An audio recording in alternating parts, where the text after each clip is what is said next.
মদিনায় যত মুনাফিক ছিল জমের মতো ভয় পাইতো সাইয়েদনা ওমরকে। শয়তানদের লিডার ইবলিস ভয় পেত ওমরকে। বিশ্বনবী বলেন ওয়াল্লাযী নাফসি বিয়াদিহি, ওমর ওই সত্তার কসম যেই সত্তার হাতে আমার আত্মা, মা লাকিয়াকা শাইতানু সালিকান ফাজ্জান ইল্লা সালাকা ফাজ্জান গায়রা ফাজ্জিক। ওরে ওমর, শয়তান যদি তোমারে কোনো রাস্তায় দেখে, ইবলিস যদি তোমারে কোনো রাস্তা দিয়ে হাঁটতে দেখে, ইবলিস ওই রাস্তা রেখে দিয়ে অন্য রাস্তা দিয়ে হাঁটে। ইবলিসও সাইয়েদনা ওমর ফারুককে দেখলে, এই রাস্তা দিয়ে দেখলে ওর বাপের কি জীবনে এই রাস্তা দিয়ে হাঁটবেন, এই রাস্তা থুইয়া ওই আরেক রাস্তা ধরবে, চিল্লায় পড়েন আল্লাহু আকবার। কাফেররা ভয় পেত, মুনাফিকরা ভয় পেত, শয়তান ভয় পেত, এমনকি বিশ্বনবীর বিবিরাও ভয় পেত। সুবহানাল্লাহ পড়েন। বিশ্বনবীর বিবিরা বিশ্বনবীরে ধরলেন, আমার এইটা কিনা দেন, ওইটা দেন। বিশ্বনবীর কয় টাকা নাই, ক্ষমতা নাই, সামর্থ্য নাই, বেশি কথা কইলে তালাক নিয়ে যাও, তোমাদের চেয়েও সুন্দরী অনেক সতী সাধবী নারী আল্লাহ ব্যবস্থা করে দিবে। বিবিরা মাঝে মাঝে খুনসুটি করতো, নবীরে ধরতো, এইটা নাই ওইটা নাই, এটা দেন। একবার সব বিবিরা টাইট করে ধরছে, ও নবী, আয়েশার ঘরে যেদিন থাকেন সাহাবারা বেশি হাদিয়া পাঠায় কেন, আমাদের ঘরে যেদিন থাকেন পাঠায় না কেন? কালকে জুমার নামাজের পরে ঘোষণা দিবেন সবার ঘরে সমান সমান হাদিয়া। নবী কয় আমি হাইতাম না।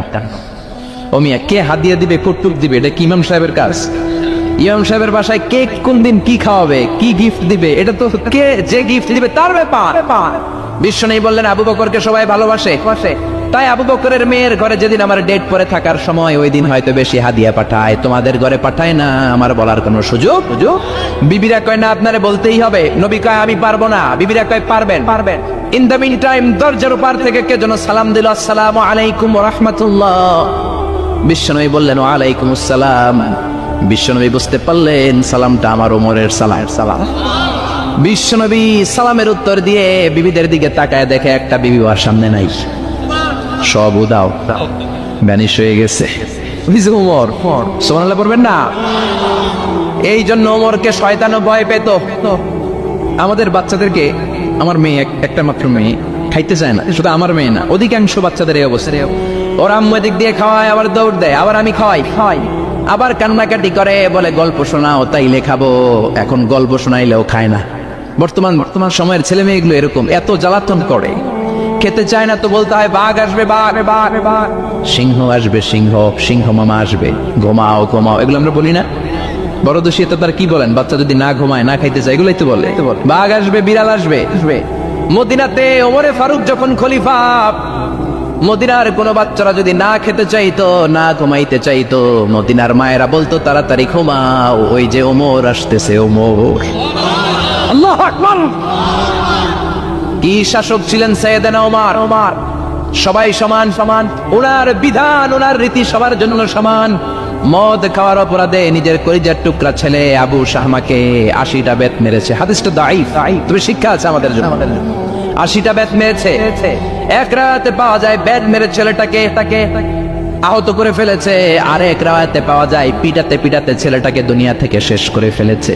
ছেলের মুখে গন্ধ পেয়েছে। আর শারিবতা খামরান, কিরে মদ খাইছস? না বাবা, শারিবতু নাবিজ, আমি নাবিজ খেয়েছি। নাবিজ খাওয়া যায়। নাবিজ হচ্ছে রাতের বেলা আরবরা দুধের মধ্যে শক্ত ফুরমা ছেড়ে দেয়। 1 কেজি দুধের মধ্যে 10টা শক্ত খুরমা ছেড়ে দিলে সকালবেলা দুধের কালারটা সাদা থাকে না, শক্ত খুরমার রস টেনে ওটা লাল হয়ে যায়, খেতে বড় মজা। এটাকে বলে নাবিজ। কিন্তু সকালেই খেতে হবে। ওইটারে যদি 3 দিন জমায়ে রাখেন, 4 দিন জমায়ে রাখেন, ওইটাও গাঞ্জা হয়ে যাবে, ওইটাও তারি হয়ে যায়, মদ হয়ে যায়। সাইয়েদনা ওমরের ছেলে এই কাজ করেছেন, একটু তারির স্বাদ নেয়ার জন্য 4 দিন রেখে দিয়েছে। সাইয়েদনা ওমর বললেন কি খাইছস? কয় মদ খাই নাই। নাবিজ খাইছস? এদিকে আয়। ইফতাহ ফামাক, মুখ খোল। করার পরে মুখের সামনে নাক নিয়ে গন্ধ দেখে, মদের গন্ধ, কলারটা ধরে মসজিদে নববীতে নিয়েছে। ইন দা মিন টাইম মসজিদে নববীতে জোহরের নামাজ হয়। নিজের ছেলেকে মসজিদে নববীর উস্তানা বলে, উস্তানাতু মসজিদে নববী, মসজিদে নববীর পিলারে বেঁধেছেন। যেহেতু উনি খলিফা, মসজিদে নববীর ইমাম, জোহরের নামাজের ইমামতি করলেন, সালাম ফিরালেন, আসসালামু আলাইকুম ওয়া রাহমাতুল্লাহ, আসসালামু আলাইকুম ওয়া রাহমাতুল্লাহ। সালামের পর বললেন মাকানাকুম ইনদানা হাদ, সুন্নতের পর বসে যাবেন, আমাদের একটা হদ আছে। আল্লাহর দেয়া যে বিধান, বিচার, এটাকে আরবিতে বলে হাদ, প্লুরাল হচ্ছে হুদুদ। আমাদের হুদুদ আছে, মানে গুরুদণ্ড আছে। বসবেন।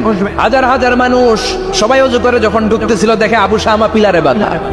সবাই তো আশ্চর্য, কি আজীব তামাশা, প্রেসিডেন্টের পোলা বাথা। নামাজের পরে বাইরে আসার পরে হাজার হাজার মানুষ তাকিয়ে আছে, কানাঘুষা শুরু হয়ে যায়। সবাই বলে কি হয়েছে? ওমর কয় আমার টানাটানি করা যাবে না, এই যে থামেন থামেন থামেন, এখন টানলে কি হবে আমি জানি, খুব বিশৃঙ্খলা হবে, দাঁড়াই শোনেন, দাঁড়াই শুনলে ডবল সওয়াব, আমি চলে গেলে এরপর আপনার টানাটানি করে ঢুকে। কথা শুনতেছেন তো? মনোযোগ আছে? লোকদের মধ্যে কানাঘুষা, প্রেসিডেন্টের ছেলে, কেউ কয় ওমর মনে হয় মারবে না, যেহেতু নিজের ছেলে তো ধমকি টমকি দিয়ে ছেড়ে দিয়ে। কেউ বলে না, ওমর তো এত সহজ মানুষ না, মদের বিচার তো 80টা বেদ, মনে হয় 40টা মারবে। কেউ কয় না 80টাই মারবে। ওমর চেয়ারে বসে জল্লাদরে ডাকলেন, বললেন ইবদা বিসমিল্লাহ, নে চাবুক শুরু কর। বাইতুল মাল থেকে শক্ত সাইজের একটা চাবুক আনবি। জল্লাদ চাবুক এনে দাঁড়ালেন। ওমর বললেন ইবদা বিসমিল্লাহ, শুরু কর। জল্লাদ মারতে শুরু করেছে, ওয়াহিদ ইতনাইন তালাতা, 3টা মারার পরে এক থাপ্পড় মেরে জল্লাদকে 3 হাত দূরে ফেলে দিলেন। ধমক দিয়ে বললেন তুই চাবুক মারস নাকি চাকরি বাঁচাস? আসলে জল্লাদ কিন্তু আসতে পারে নাই, দেহের যত জোর ছিল জোর দিয়ে মেরেছে, কিন্তু ওমরের পছন্দ হয় নাই। ওমর বলে আইন্দাকা তালাতা আইন্দে ওয়াহিদ, তোর হিসাবে চাবুক মারা হয়েছে 3টা, আমি ওমরের হিসাবে মায়ের হয়েছে একটা। চাবুক আমার হাতে দে, আমি 2 নাম্বার থেকে শুরু করি। ওমরে ফারুক 2 নাম্বার শুরু করলেন, 2 3 এক একটা চাবুক মারে, ছুপ করে চামড়া ছিলে, রক্তগুলো মসজিদে নববীর বারান্দার পিলারের মধ্যে লাগে। ওমরের চেয়ে শক্তিশালী দ্বিতীয় কোনো পুরুষ মদিনার জামিনে ছিল নাকি? ওমরের হাতের মাইর। ছেলেটা চিৎকার দিয়ে বলে বাবা, ও আব্বা, আর মদ খাবো না, ছেড়ে দেন, আর খাবো না। মদ তো আমি খাই নাই, আমি খেয়েছি নাবিজ, 3-4 দিন রাখার কারণে একটু মাতলামি হয়েছে আমার। আব্বা এবারের জন্য ছেড়ে দেন, আর খাবো না। ওমরের কঠোর হৃদয়ে কোনো দয়া মায়া আসে না, মারতে লাগলেন। এবার আবু শাহামার মা ওমরের বউ পায়ের মধ্যে ওমরের পায়ে পড়ে ডেকে বলে, ওমর, আমার কলিজার টুকরা ছেলেটারে মারিস না। 30টা বাড়ি মারা হয়েছে, আর বাকি 50টা বাড়ির জন্য এক একটা চাবুকের বিনিময়ে আমি এক একটা ওট আল্লাহর রাস্তায় সদকা করব রে ওমর। সাইয়েদনা ওমর বলে, আরে নিয়ে যাও। আবু শাহামার মা ওট দিয়ে আল্লাহর জাইন চাবুকের বাড়ি থেকে একটা বাড়িও কমানো যাবে না, 80টা বাড়ি দেয়া পর্যন্ত পৃথিবীর কোন শক্তি আবু শাহামারে আমার হাত থেকে ছুটাতে পারবে না। আবু শাহামার মা কাঁদতে লাগলো। ওমরের মনে দয়া মায়া হয় না। 40টা বাড়ি মারার পরে ছেলে বেহুশ, 50টা মারার পরে আবু শাহামা দুনিয়া থেকে শেষ। সবাই নিস্তব্ধ নীরবতা, পিন ড্রপ সাইলেন্স, পিনপতন নীরবতা। রাগে তখনও গড়গড় করছে ওমা। সাইয়েদনা ওমর বললেন, গোসল দে, জানাজা দে, কবর দে। কবর দেওয়ার পরে ওই কবরের উপর 51 নাম্বার থেকে মারা শুরু করলেন। 52, 53, 60টা, 70টা, 80টা চাবুকের বাড়ি কবরের মধ্যে বিশাল বিশাল বড় বড় বাড়ি মেরে আঘাত করে আল্লাহরে ডেকে বললেন, আল্লাহ, আমার ছেলে হওয়ার কারণে, প্রেসিডেন্টের ছেলে হওয়ার কারণে আমি পার্সিয়ালিটি করি নাই, একটা চাবুকের বাড়িও কম দেই নাই। কিয়ামতের দিন তুমি আমার জালিমদের কাতারে দাঁড় করাতে পারবা না। আল্লাহু আকবার। ওই ওমরের শাসন যদি দেশে থাকতো, দেশটারে মদিনা বানাইতো কে? এখন রিকশাওয়ালার পোলার জন্য এক নিয়ম, প্রধানমন্ত্রীর পোলার জন্য আরেক নিয়ম, কুলিওয়ালা ঠেলাওয়ালার জন্য এক নিয়ম, প্রেসিডেন্টের মেয়ের জন্য আরেক নিয়ম। জোরে বলেন ঠিক কিনা? সবার জন্য যদি এক নিয়ম হতো, চুরি করলে যদি হাত কাটা হতো, জিনা করলে যদি পাথর মেরে গর্দানটা উড়িয়ে দেয়া যেত, বাংলার জমিনে আর কোনো চোর আর জিনাখোর পাওয়া যেত না। চুরি করলে হাত কাটো কার আইন? তবে এটা কলা চোর, মুরগি চোর, ডাব চোর, আম চোর না।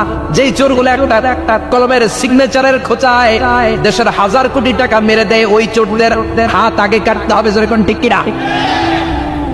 এক কলমের খোঁচায় শেয়ার বাজার খাইয়া ফেলায়, হলমার্ক খাইয়া ফেলায়, দেশের টাকা সুইজারল্যান্ডে পাঠায়, ওই চোরগুলার হাত। জোরে বলেন ঠিক কিনা? আল্লাহর দিন বাস্তবায়নে সবচেয়ে কঠোর সাহাবী ছিলেন ওমর। আবু বকর ছিলেন নরম, ওমরের মেজাজকে গরম বানাইছে কে? এই জন্য ইসলামের মধ্যে যেমনি সহনশীলতা আছে, আবার ইসলামের মধ্যে বিদ্রোহ আছে না নাই? ওই রকম একটা ওমরের দরকার, আমাদের বেশি চাই না। জোরে বলেন ঠিক কিনা? দাও খোদা দাও আমায় আবার ওমর দারাজ দিল, দাও খোদা দাও আমায় আবার ওমর দারাজ দিল, দাও আলীর মতো বীর সেনানী, আলীর মতো বীর সেনানী, জাগাতে নিখিল দাও খোদা দাও আমায় আবার উমর দারাজ দিল। সুবহানাল্লাহ পড়েন। একটা উমর লাগবে, চিল্লায় বলেন কয়টা? ওই উমরের অপেক্ষায় বাংলাদেশ সহ গোটা মুসলিম উম্মাহ, ঠিক কি না? একটা উমরে যথেষ্ট। আমাদের সেন্ট্রাল লিডারশিপ নাই তো, আমাদেরকে এদিকে লাথি মারলে আমরা ওইদিকে যাই, ওদিক থেকে গোতা মারলে আমরা এদিকে যাই। আমাদের রিপ্রেজেন্টেটিভ, আমাদের প্রতিনিধিত্ব করার মতো কোনো কেন্দ্রীয় লিডারশিপ নেতৃবৃন্দ গোটা বিশ্বে নাই, ঠিক কিনা?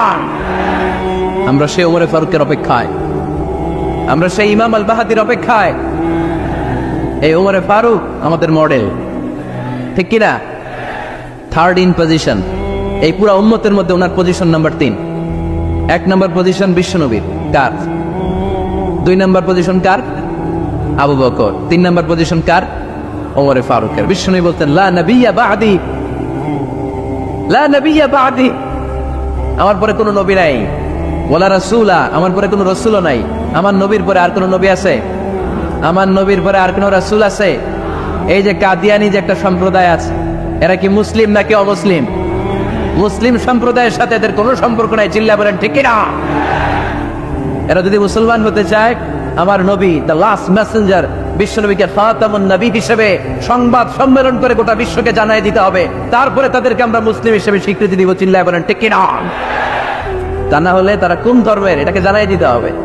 No inferiority complex, no identity crisis. Identity ক্রাইসিসে থাকা যাবে না। আপনারা কোন ধর্মের এটা জানাই দেন। আপনারা বিশ্বনবীরও শেষ নবী মানবেন না, আবার মুসলিম বলেও নিজেদেরকে ট্যাগ লাগাতে চাইবেন। সাধারণ মুসলমানরা এটা এই ধোঁকাবাজি মানে না, চিল্লায় বলেন ঠিক কিনা? আমার নবীর পরে কোনো নবী নাই, আমার রাসূলের পরে কোনো রাসূল নাই, ঠিক কিনা? আল্লাহর হাবিব বলতেন লাউ কানা বা'দি নাবিয়্যুন লাকানা উমর, তবে আমার পরে যদি নবী হওয়ার যোগ্যতা কারো থাকে, আমার উমরের ওই যোগ্যতা আছে। সুবহানাল্লাহ পড়েন।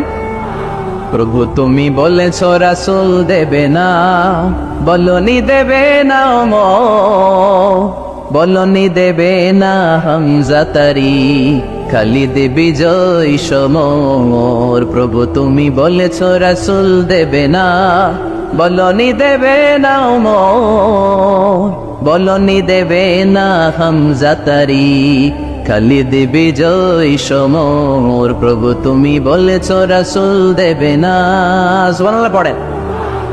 এজন্য আমরা একটা ওমর চাই। কয়টা? বেশি লাগবে? নেতার মতো নেতা কয়টা লাগে? জোরে বলেন কয়টা? Enough, that's enough. Omar Farooq our super hero. ওনার সাথে বিশ্বনবী সাল্লাল্লাহু আলাইহি ওয়াসাল্লামের মুসাহারার সম্পর্ক ছিল। ওমরে ফারুক যে বিশ্বনবীর শ্বশুর, এটা অনেকে জানেই না। ওমরে ফারুক রাদিয়াল্লাহু তাআলা আনহু বিশ্বনবীর শ্বশুর ছিলেন। এটা আজকে নতুন শুনছেন, কে কে হাত তোলেন? দেখছেন হুজুর? সঠিক বলছি না আমি? অনেকে আমরা জানি না। মাশাআল্লাহ, জানতে লজ্জা নাই, শিখতে লজ্জা নাই। লজ্জা হচ্ছে অজ্ঞতায় আর মূর্খতায়, ঠিক কিনা? আমরা শিখতে রাজি আছি। যে কথা বলে আমরা তার ছাত্র। আমার আগে হুজুর কথা বলতেছিলেন, আমরা ছিলাম ছাত্র। এখন আমি কথা বলতেছি, এখন আমরা সবাই হয়ে গেছি ছাত্র, ঠিক কিনা? যিনি বলেন তিনি শিক্ষক, বাকিরা আমরা ছাত্র, ঠিক কিনা? 4 খলিফার 2 খলিফা, ইসলামের 4 খলিফার 2 খলিফা বিশ্বনবীর মেয়ের জামাই, আর বাকি 2 খলিফা বিশ্বনবীর শ্বশুর। সুবহানাল্লাহ পড়েন। সাইয়েদনা আলী রাদিয়াল্লাহু তাআলা আনহু, সাইয়েদনা উসমান যুন নূরাইন বিশ্বনবীর মেয়ের জামাই। উসমান রাদিয়াল্লাহু তাআলা আনহুর কাছে বিশ্বনবী 2 মেয়েকে বিয়ে দিয়েছিলেন। একজন মারা যাওয়ার পরে আরেকজন। বিশ্বনবী বলেছেন এরপরে আরেকটা থাকলে ওইটারও বিয়ে দিতা। সুবহানাল্লাহ পড়বেন না? 2 জন ছিল মেয়ের জামাই, আর 2 জন ছিল শ্বশুর। সাইয়েদনা আবু বকর শ্বশুর, বিশ্বনবীর স্ত্রী আম্মা জান আয়েশা রাদিয়াল্লাহু তাআলা আনহার বাবা। বিশ্বনবীর স্ত্রী আম্মা জান হাফসা রাদিয়াল্লাহু তাআলা আনহার বাবা ছিল সাইয়েদনা ওমর ফারুক। চিল্লায় পড়েন আল্লাহু আকবার। জান্নাতের পজিশন না, সাইয়্যিদু কুহুলিল জান্নাহ।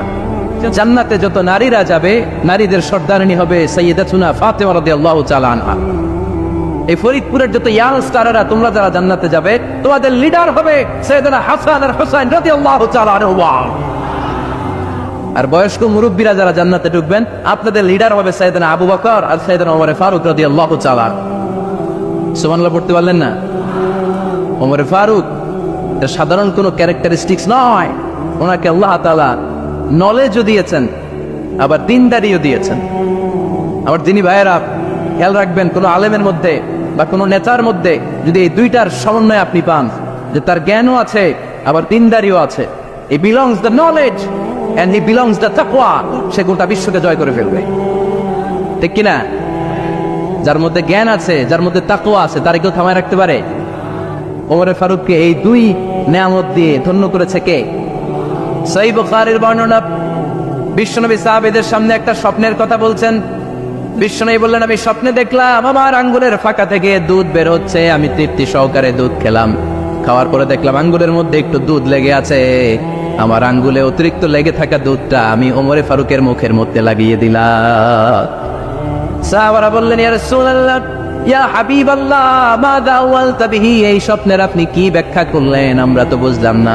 বিশ্বনবী বললেন, আওয়ালতু বিহি আল ইলম, আমি এই দুধ দিয়ে জ্ঞানের ব্যাখ্যা করেছি, কারণ ওমরকে আল্লাহ যেই জ্ঞান দিয়েছে গোটা বিশ্বের কাউকে এত জ্ঞান দেয় না। এজন্য স্বপ্নে যদি কেউ দেখেন যে আপনি দুধ খাচ্ছেন, তার মানে আল্লাহ তাআলা আপনার জ্ঞান বাড়ায় দিবেন। ওমর ফারুককে দুধ খেয়ে অতিরিক্ত দুধের অংশটা বিশ্বনবী আবু বকর রাদিয়াল্লাহু তাআলা আনহুর মুখে দেন নাই, সাইয়েদনা উসমানের মুখে দেন নাই, আলী রাদিয়াল্লাহু তাআলা আনহুর মুখে দেন নাই। স্বপ্নে ওই অতিরিক্ত লেগে থাকা দুধটা বিশ্বনবী ওমর ফারুকের ঠোঁটের মধ্যে লাগিয়ে দিয়েছেন।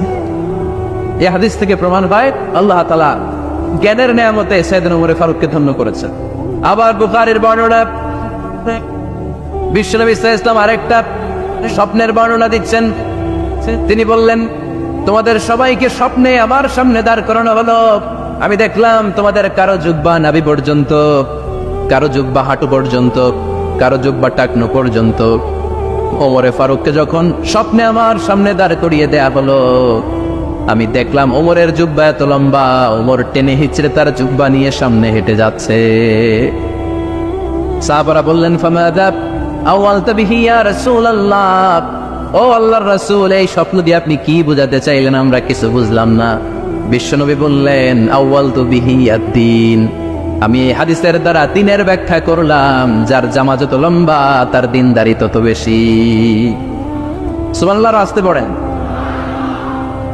স্বপ্নে দেখলেন কোন সাহাবীর জুব্বা নাভি, কোন সাহাবীর হাঁটু, কারোটা টাকনু, কিন্তু ওমর ফারুকের জুব্বা এত লম্বা, ইয়াজুবু সাওবাহু, তিনি তার জুব্বা টেনে হিচড়ে যাচ্ছেন। বিশ্বনবী বললেন, এটা দ্বারা আমি দিন, আমি তাকওয়া, দিনদারি, তাকওয়া, এটার ব্যাখ্যা করেছি।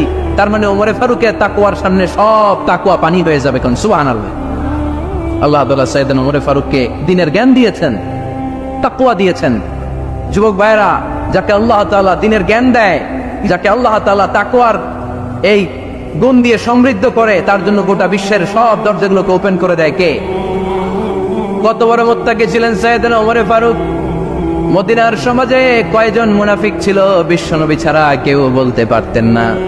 বিশ্বনবী কোন সাহাবীকে মুনাফিকদের লিস্ট দিয়ে যান নাই, একজন সাহাবী ছাড়া। দেখি কেউ বলতে পারেন কিনা ওই সাহাবীর নাম? কি নাম? হুযায়ফা ইবনুল ইয়ামান রাদিয়াল্লাহু তাআলা আনহু। ওনাকে বলা হতো সাহিবু সিররি রাসূলিল্লাহ, আল্লাহ রাসূল সাল্লাল্লাহু আলাইহি ওয়াসাল্লামের গোপন তথ্যের ধারক বাহক। সুবহানাল্লাহ পড়বেন না? বিশ্বনবী ইন্তেকালের আগে মদিনার সমাজে মোট কয়জন মুনাফিক আছে, এই তথ্য আবু বকরকে বলেন নাই, ওমর রাদিয়াল্লাহু তাআলা আনহুকে বলেন নাই, উসমান রাদিয়াল্লাহু তাআলা আনহু, আলী রাদিয়াল্লাহু তাআলা আনহু, আশারাতুল মুবাশশিরিনা বিল জান্নাহ কোন সাহাবীকে বলেন নাই। শুধুমাত্র কেবলমাত্র একমাত্র হুযায়ফা ইবনুল ইয়ামান রাদিয়াল্লাহু তাআলা আনহুর কাছে মুনাফিকদের লিস্টে বিশ্বনবী দিয়ে গিয়েছেন। সুবহানাল্লাহ পড়ে। মদিনায় কারা কারা মুনাফিক কেউ জানতো না, হুযায়ফা ছাড়া। কে ছাড়া? নামটা আজকে মুখস্থ করেন, যাতে অন্য কোনো ওয়াজে কেউ জিজ্ঞেস করলে বলতে পারেন। মুনাফিকদের লিস্ট যে সাহাবীর কাছে বিশ্বনবী দিয়ে গিয়েছিলেন, সাহাবীর নাম কি? নাম? নামটা কেমন লাগে? ভালো লাগে? অনেকে আমারে জিজ্ঞেস করে, হুজুর আমার ছেলে হবে আগামী মাসে, একটা নাম দেন। নাম দিয়ে দিলাম হুযায়ফা। যাদের হবে ছেলে, এলাকায় যাদের নেক্সট কয়েক মাসে ছেলে হবে, খালি হুযায়ফা চলবে। কি চলবে? ভাল লাগে? নামটা ভাল লাগে? রাইখেন, অনেক সুন্দর নাম। উনি জানতেন মুনাফিক কারা। দেখেন ওমরে ফারুকের তাকওয়ার লেভেলটা কত হাই। ওমরে ফারুক একদিন হুযায়ফা রাদিয়াল্লাহু তাআলা আনহুর কাছে গেলেন, যে বললেন, হুযায়ফা, বিশ্বনবী ইন্তেকালের আগে মুনাফিকদের নামের লিস্টটা কারো কাছে দেয় নাই, আমার জানা নাই, সাইয়েদনা আবু বকরের জানা নাই, কোন সাহাবীর জানা নাই তুমি ছাড়া। আমি তোমার কাছে জানতে চাই, আমি ওমরের নামটা ওই মুনাফিকদের খাতায় আছে কিনা আমার একটু বলো। আমার ওমরের নামটা ওই মুনাফিকদের লিস্টিতে একটু আছে কিনা নামটা একটু বলো। যদি থাকে আমি ভালো হয়ে যাব, আমি নেফাকি দূর করে পাক্কা মুমিন হতে চাই। আমার নাম যদি মুনাফিকের লিস্টে থাকে আমি তো শেষ। হুযায়ফা চোখের পানি ছেড়ে দিয়ে বলে, আমিরুল মুমিনিন কেমন প্রশ্ন করলেন আপনি? আপনি বিশ্বনবীর শ্বশুর, এই উম্মতে আপনার পজিশন 3 নাম্বার। আপনারে মুনাফিকরা ভয় পায়, শয়তান আপনারে ভয় পায়। আপনি জান্নাতে সব বয়স্ক লোকদেরকে নিয়ে জান্নাতের মধ্যে আগে আগে ঢুকবেন, কেমন করে মুনাফিকদের কাতারে আপনার নাম থাকতে পারে? ওয়ার সুবহানাল্লাহ পড়ে। কি বিনয়ী, কি তাকওয়া। হুযায়ফাকে যে ধরতেন, হুযায়ফা একটু বলো না আমার নামটা মুনাফিকদের লিস্টিতে আছে কিনা। ওমরে ফারুকের যদি এই টেনশন থাকে যে আমি মুনাফিক হয়ে গেলাম কিনা, আমাদের এই টেনশন থাকার দরকার আছে না নাই? হ্যাঁ, যেন সব সময় আল্লাহর কাছে দোয়া করতে হবে, আল্লাহ তুমি নেফাকি থেকে আমাদেরকে বাঁচাও। আরো জোরে পড়েন আমিন। ওমরে ফারুক রাদিয়াল্লাহু তাআলা আনহু আমাদের সুপার হিরো, আমাদের সবাই বলেন আমাদের। উনি কত বড় সুপার হিরো শুনেন। উনি জুমার খুতবা দিচ্ছেন। কি দিচ্ছেন? মসজিদে নববীতে খুতবার মাঝখানে হঠাৎ বললেন, ইয়া সারিয়াতুল জাবাল, ইয়া সারিয়াত ইবনে জানিমিল জাবাল। এই কথা বলেই আবার খুতবা দিতে শুরু করলেন। ওনার এই ইয়া সারিয়াত ইবনে জানিমিল জাবালের সাথে আগের কথারও কোনো মিল নাই, পরের কথারও কোনো মিল নাই। জুমার নামাজের পর মুসল্লি সাহাবারা ধরলেন, বললেন, ইয়া আমিরাল মুমিনিন। খুতবার মাঝখানে হঠাৎ করে ইয়া সারিয়াত ইবনে জানিমিল জাবাল বলে আপনি চিৎকার করলেন কেন? আপনার এই বাক্যের সাথে আপনার খুতবার আগের বাক্যের কোনো মিল নাই, আপনার খুতবার পরের বাক্যেরও কোনো মিল নাই। এই কথা আপনি কারে বললেন, কারে উদ্দেশ্য করে বললেন? এই কথার তাৎপর্য কি আমাদেরকে বুঝিয়ে বলেন। ওমরে ফারুক বললেন, আমি যখন খুতবা দিচ্ছি আমি দেখতে পেলাম ওই যে কয়েক মাস আগে আমি আমার মুসলিম সেনাবাহিনী পারস্য আক্রমণের জন্য পাঠিয়েছি বর্তমান ইরান। ইরানের ওই বিশাল এলাকাতে পারস্যে আমি আমার ব্যাটালিয়ন পাঠিয়েছি। আমি হঠাৎ করে দেখতে পেলাম আমার মুসলিম বাহিনীর সেনাপতি যুদ্ধের এক পর্যায়ে তার ডানে আছে উপত্যকা, বায়ে আছে পাহাড়। সে পাহাড়ি রাস্তা ছেড়ে দিয়ে উপত্যকার দিকে যেতে শুরু করেছে।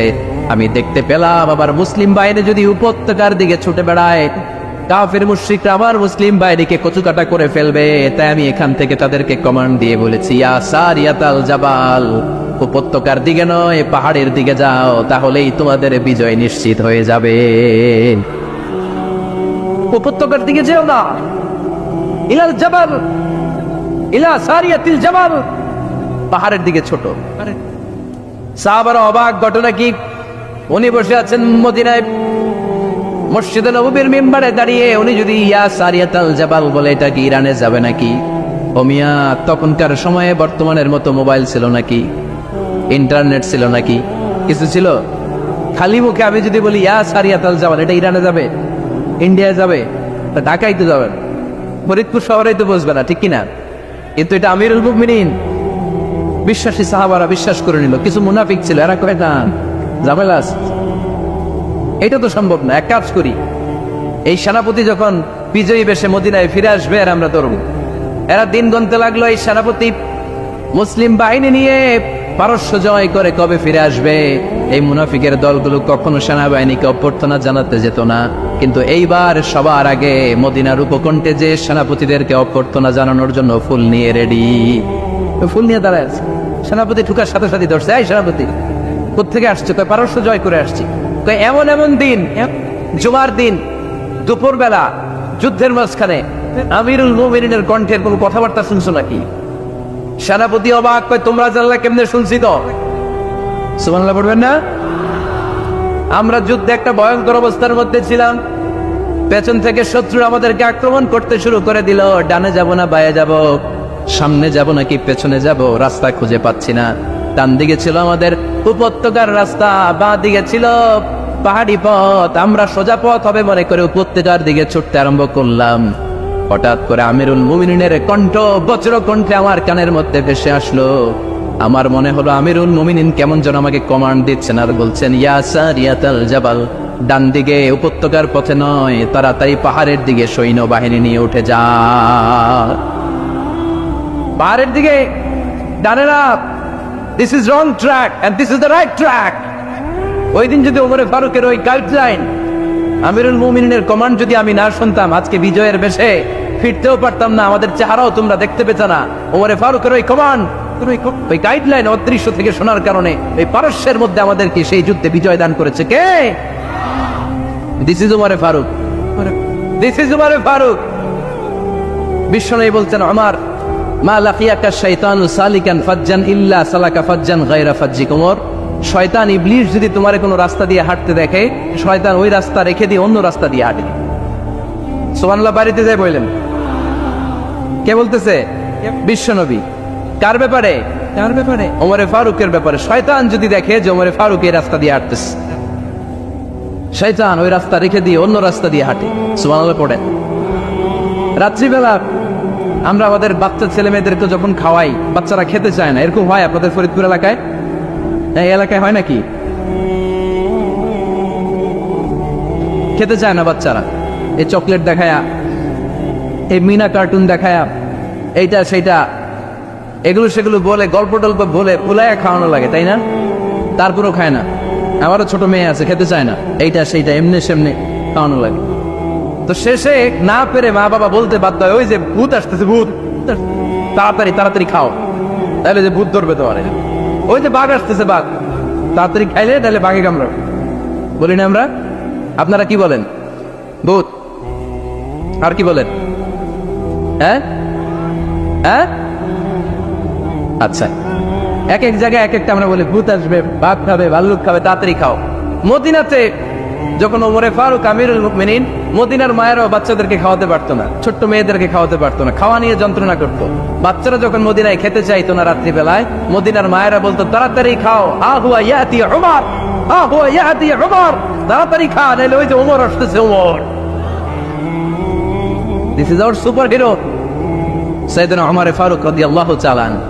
শুধু শয়তানি ভয় পেত না, মুনাফিকরাও ভয় পেত, জমের মতো ভয়। শুধু তাই না, আমাদের আম্মাজান বিষ্ণু ইসলামের স্ত্রীরাও ওমর ফারুককে ভয় পেতেন। সুবহানাল্লাহ কবেন না? মাঝে মাঝে বিষ্ণু ইসলামের সাথে আম্মাজান আয়েশার ঝগড়া হতো, হতো না? আপনাদের ফ্যামিলিতে ঝগড়া হয়? হয় না? হয় না? কার কার দেখি? ওরে আল্লাহ, অনেক আল্লাহর ওলি আছে তো এই জায়গায়, ঝগড়া হয় না? এ কি কথা কয়, ঝগড়া হয় না বলে? বিশ্বনবীর ফ্যামিলিতে ঝগড়া হয়, আপনার ফ্যামিলিতে হয় না? মিষ্টি ঝগড়া। আর ও বিয়েই করে নাই,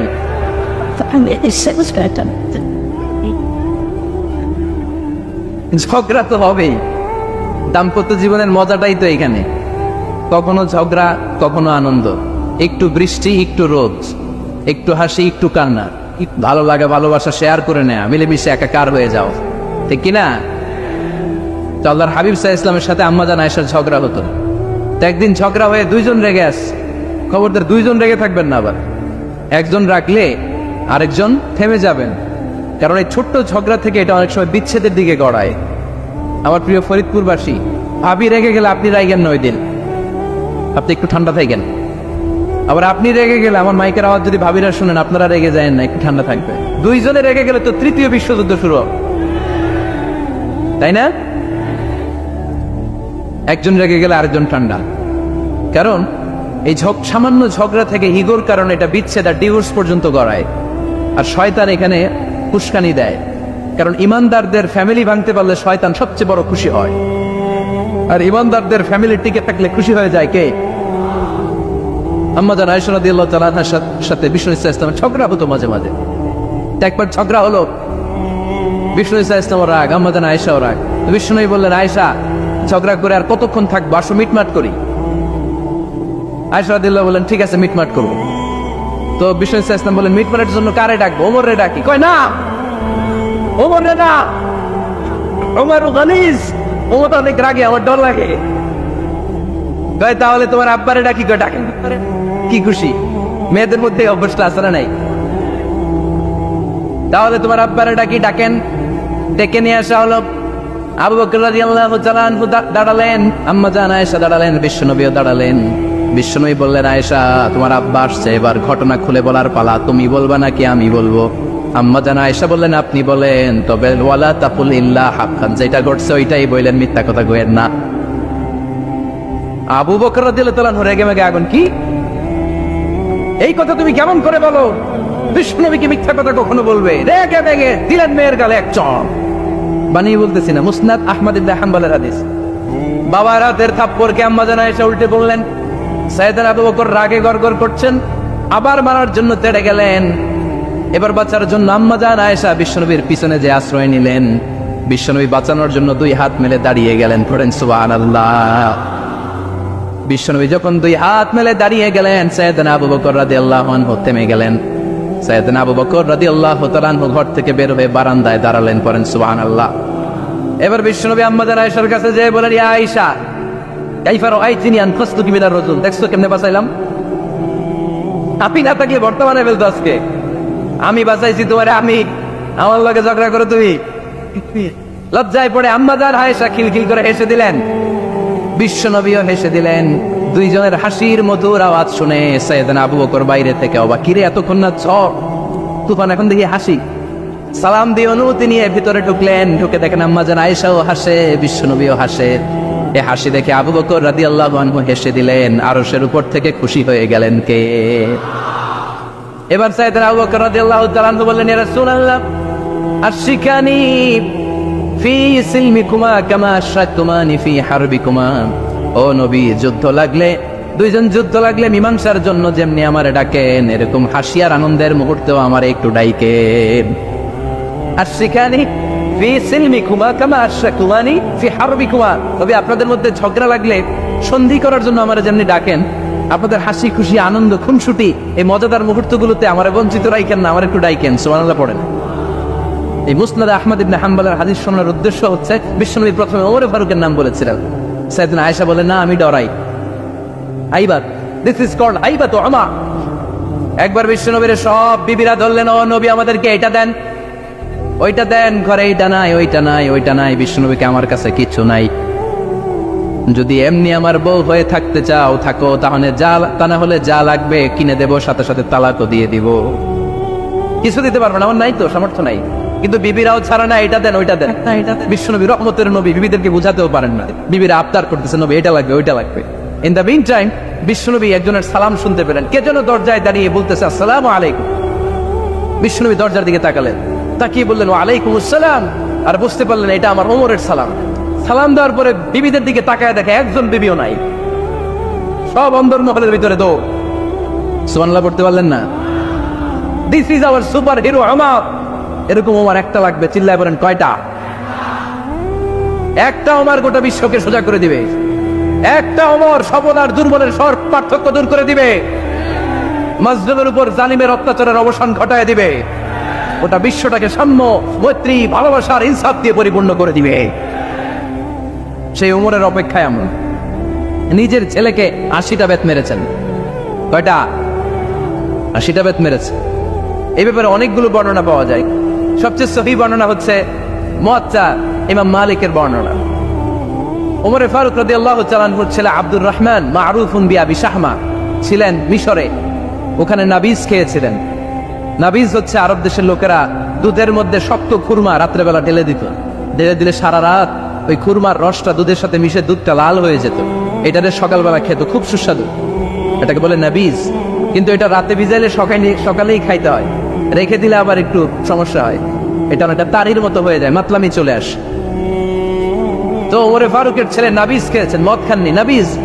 কিন্তু নাবিজ খাওয়াতে সাকরান চলে এসেছে। সাকরান চলে আসাতে এটা যখন প্রমাণিত হয়েছে, আমর ইবনে আস রাদিয়াল্লাহু তাআলা আনহু নাকি 80 বেত মেরেছেন মিশরে। কয় বেত? নিয়ম হচ্ছে সবার সামনে, কিন্তু সবার সামনে না মেরে একটু গোপনে মেরেছে। এই তথ্য যখন ওমর ফারুকের কাছে এসেছে, উনি বললেন না, মারতে হবে সবার সামনে, আলাদা মাল্লা কেন? ও মদিনায় ফিরে আসলে আমি আবার 80টা মারব। মদিনায় ফিরে আসার পরে সাইয়েদনা ওমর ফারুক ওই আগের 80টারে আর ধরেন নাই, নিজ হাতে আবার 80টা বেত মেরেছেন। এই বেত মারার 1 মাস পরে এই আবু শামা ইন্তেকাল করেছে। অনেক ঐতিহাসিক বলে এই বেতের আঘাতে মরেছে, কেউ কেউ বলেছে নিজের রোগের কারণে মরেছে। কিন্তু দিস ইজ দ্য ইনসাফ সিস্টেম অফ উমর। নিজের ছেলে বলে ছেড়ে দেয় নাই। এখন নিজের ছেলে হইলে 7 খুন মাফ, নেতার ছেলে হইলে 10 খুন মাফ, এলাকার মরণের ছেলে হইলে 10 খুন মাফ। নো পার্সিয়ালিটি ইন ইসলাম। ইসলামে পার্সিয়ালিটি নাই। আপনি নেতার ছেলে হন, আপনি বিজনেস ম্যাগনেটের ছেলে হন, আপনি যেই হন না কেন, ইসলামের দৃষ্টিতে সবাই সমান। চিল্লায় বলেন ঠিক কিনা? বনু মখজুমিয়া গোত্রের এক নারী চুরিতে ধরা পড়ল। সাহাবারা বললেন, নবী, মদিনার সবচেয়ে ভেরি প্রেস্টিজিয়াস এন্ড ডিগনিফাইড ফ্যামিলির মেয়ে, আপনি হাত কাটেন না, কারণ ইসলামের নিয়ম চুরি করলে কি কেটে দাও? বিষ্ণু বললেন, বলো কি হাত না কাটার জন্য তোমরা আমাকে রেকমেন্ড করছো? এটা আল্লাহর আইন, পৃথিবীর কেউ রেকমেন্ড করলো শোনার ক্ষমতা আমার নাই, কারণ আইনটা দিয়েছে কে? লাউ কানাত ফাতিমাতু বিনতি মুহাম্মাদিন সারাকাত লাকাতা মুহাম্মাদুন ইয়াদাহা। আরে বনু মাকসুমিয়া মেয়ে তো দূরের কথা, আমার কলিজার টুকরা ফাতেমাও যদি আজ চুরিতে ধরা পড়তো, তার হাত কেটে দিতে আমি 1 মিনিটও দেরি করতাম না। দিস ইজ ইসলাম। এই হচ্ছে ওমরে ফারুকের মানাকিব। এরকম ওমরে ফারুক কয়টা লাগবে? আওয়াজ করে বলতে হবে, কয়টা লাগবে? একটা লাগবে। এই সাইয়েদনা ওমরে ফারুক মদিনার প্রথম চিফ জাস্টিস ছিলেন। সর্বপ্রথম ওনার পরামর্শে সাইয়েদনা আবু বকর রাদিয়াল্লাহু তাআলা আনহু কোরআনকে সংকলন করেছেন। আমরা এই যে কোরআন পড়ি 30 পারা, এমদাদিয়া লাইব্রেরির 114টা সূরা, কত সুন্দর সন্নিবেশ করা হয়েছে, এখানে সাজানো হয়েছে। আল্লাহর হাবিব সাল্লাল্লাহু আলাইহি ওয়াসাল্লামের সময় কি এরকম কোরআন ছিল নাকি? ছিল? ছিল। খেজুর পাতার মধ্যে, গাছের বাকলের মধ্যে, ওটের বড় হাড্ডির মধ্যে আর পাথরের মধ্যে খোদাই করা কোরআন ছিল। সাইয়েদনা আবু বকরের সময় রাদিয়াল্লাহু তাআলা আনহুর সময় যুদ্ধ হলো, 70 জন হাফেজ সাহাবী ইন্তেকাল করলেন। সাইয়েদনা আবু বকর রাদিয়াল্লাহু তাআলা আনহুকে ডেকে ওমরে ফারুক বললেন, ও আবু বকর, এইভাবে হাফেজে কোরআন সাহাবীরা যদি দুনিয়া থেকে বিদায় হয়ে যায়, আল্লাহর কোরআনও তো বিদায় হয়ে যাবে। আমার পরামর্শ হলো আপনি সব বয়োজ্যেষ্ঠ সাহাবীদেরকে একসাথে করে কোরআনের সব কাগজগুলোকে একসাথে করে একটা নির্ধারিত কপির মধ্যে কোরআনকে সংকলন করে ফেলেন। সাইয়েদনা আবু বকর বললেন, যেটা আমার নবী করে না, এটা আমি কেমনে করি? কিন্তু ওমরে ফারুক নাচরবান্দা বলে না, এটা করলে কোনো খারাপ হবে না, ভালোই হবে। মুসলিম উম্মার জন্য এক জায়গায় কোরআন সন্নিবেশিত থাকবে, আপনি করেন। সাইয়েদনা আবু বকর রাজি হয় না, ওমরে ফারুকও ছাড়ে না। ওমরে ফারুক বলতে বলতে বলতে বলতে এমন ভাবে সাইয়েদনা আবু বকর রাদিয়াল্লাহু তাআলা আনহুকে ধরলেন, সব শেষে সাইয়েদনা আবু বকর ওমরে ফারুকের কথায় কোরআন সংকলনে রাজি হয়ে গেলেন। পড়েন সুবহানাল্লাহ। উনি বললেন, ওমর যখন আমাকে বারবার বুঝাতে লাগলো, আল্লাহ তাআলা আমার হৃদয়টা ওমরের কথা শোনার জন্য খুলে দিলেন। আল্লাহ তাআলা কেমন যেন আমাকে ইলহাম করলেন, আবু বকর করো, এই কাজের মধ্য দিয়ে আমি আমার কোরআনকে গোটা বিশ্বে জীবিত রেখে দেব। This is Umar. এই যে আমরা হিজরি সনের যে আমরা গণনা করি, এই হিজরি সনের প্রবর্তক হচ্ছে সাইয়েদনা ওমরে ফারুক। সুবহানাল্লাহ। নাই আপনাদের মনোযোগ আছে না গেছে? কই ঘুমায় গেলেন মনে হয়? তাকবীর দেন তো একজন আওয়াজ করে।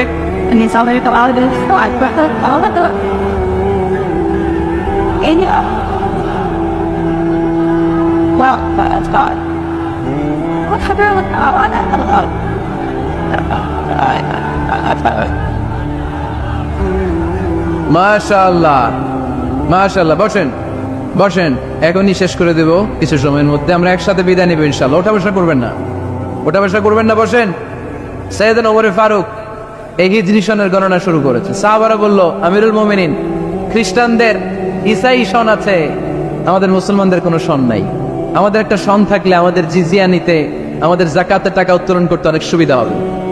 ওমর ফারুক বললেন, তাহলে কোন সালকে হিজরি, কোন সালকে মুসলিম সাল হিসেবে আমরা ঘোষণা দিতে পারি? একজন বলল, আমার নবী যেই সালে জন্মগ্রহণ করেছেন ওই সালে। ওমর ফারুক বললেন, না, আমার নবীর জন্ম আমাদের জন্য খুশির দিন, কিন্তু এটা আমাদের জন্য প্রেরণা নয়। প্রেরণা নবীর কাজে, ঠিক কিনা? আরো কিছু সাহাবারা বলল, তাহলে যেই সালে আমার নবী ইন্তেকাল করেছে ওইটারে প্রথম সাল ধরেন। ওমর ফারুক বললেন, না, যেদিন তিনি ইন্তেকাল করেছেন এটা আমাদের দুঃখের দিন, এটা আমাদের প্রেরণা নয়। আমাদের প্রেরণা হচ্ছে বিশ্বনবীর ত্যাগ, তিতিক্ষা আর কাজের মধ্য দিয়ে। জোরে কোন ঠিক কিনা? ওমর ফারুক বললেন, যেদিন বিশ্বনবী ইসলাম রক্ষায় নিজের মাতৃভূমি ছেড়ে মক্কা থেকে মদিনায় গিয়েছেন, ওই দিনটাকে হিজরি প্রথম দিন ধরে আমরা হিজরি সাল গণনা করে শুরু করে দিব। ওইটাই হচ্ছে হিজরি সন। সেখান থেকে হিজরি সনের প্রবর্তন। করেছেন সাইয়েদনা ওমর ফারুক রাদিয়াল্লাহু তাআলা আনহু। এই যে স্টেট গভর্নমেন্ট, এই যে প্রিজন, জেলখানা, ক্যান্টনমেন্ট, সচিবালয়, গণভবন, বঙ্গভবন, মুক্তিযোদ্ধাদের ভাতা, রাষ্ট্রীয় ভাতা, এই সব নিয়মকানুন সাইয়েদনা ওমর ফারুক তার রাষ্ট্রীয় আমলে তিনি নিজে করেছেন। চিল্লায় পড়েন আল্লাহু আকবার। আল্লাহ বললেন, ও ফেরেশতা কুল সবাই আমার আদেশ মোতাবেক আদমকে সেজদা করো। সবাই সেজদা করলো, একজন ছাড়া, সে কে? আরো জোরে বলেন। অস্বীকার করলো, ওয়াস্তাকবারা, অহংকার দেখালো, কানা মিনাল কাফিরিন, কাফিরদের অন্তর্ভুক্ত হলো, জাহান্নামীদের সর্দার হলো। কয়টা সেজদার আদেশ? আওয়াজ করে বলেন, কয়টা সেজদার আদেশ অমান্য করছে? সেজদা কয়টা দেয় নাই?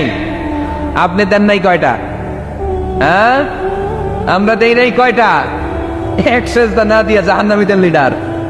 আমরা একবার মরুভূমিতে সফর করছিলাম, হঠাৎ দেখলাম মানুষের জটলা ডিঙ্গিয়ে ভেতরে যেয়ে দেখি এক লোক শুয়ে আছে, আর অন্য লোকেরা মন্ত্র পড়ে ফু দিচ্ছে। উল্টা পাল্টা মন্ত্র পড়ে ফু দেয় না? সুমন্তর সু, কালী কুত্তার গু। আমরা ছোটবেলায় শুনতাম বাচ্চারা এরকম ছুমন্তর ছুমন্তর ছুমন্তর সু, কালী কুত্তার। এগুলো পরে ওরা মন্ত্র পড়তো। তো উনি যে দেখলেন কি কি মন্ত্র পড়ে এই লোককে ফু দিচ্ছে, উনি বললেন কি হয়েছে? সবাই বললো আমাদের নেতা সাইয়্যিদুল হাইমানি গোত্র, এই গোত্রের নেতা সাপ কামড় দিয়েছে, বিষে এমন নীলাভ হয়েছে দেখো মনে হয় মারা যাবে। কি করা যাবে? তোমরা কি কোনো রুকিয়া ঝাড়ফুঁক জানো? উনি বললেন জানি। তাহলে আসো একটু ঝাড়ফুঁক করো। উনি বললো শর্ত আছে, আমাদেরকে ছাগল দিতে হবে, এক পাল ছাগল। আরেক বর্ণনায় এসেছে 30টারও অধিক ছাগল। সবাই বললো আমাদের নেতা, এর যদি কিছু হয়ে যায় আমরা নেতৃত্ব শূন্য হয়ে যাব। ছাগল লাগুক আর উট লাগুক, তুমি আসো। বাড়ি বাড়ি যে ছাগল রেডি।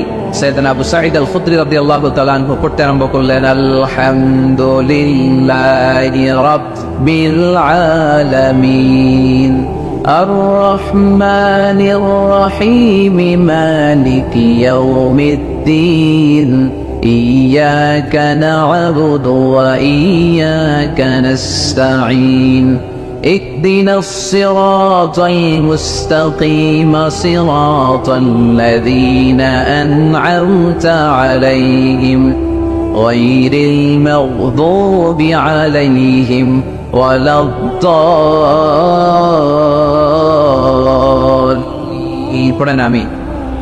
উনি এইটা পড়ে ফু দিলেন। ফু দিতে দেরি, মুহূর্তের মধ্যে সোয়া লোকটা বসে গিয়েছে।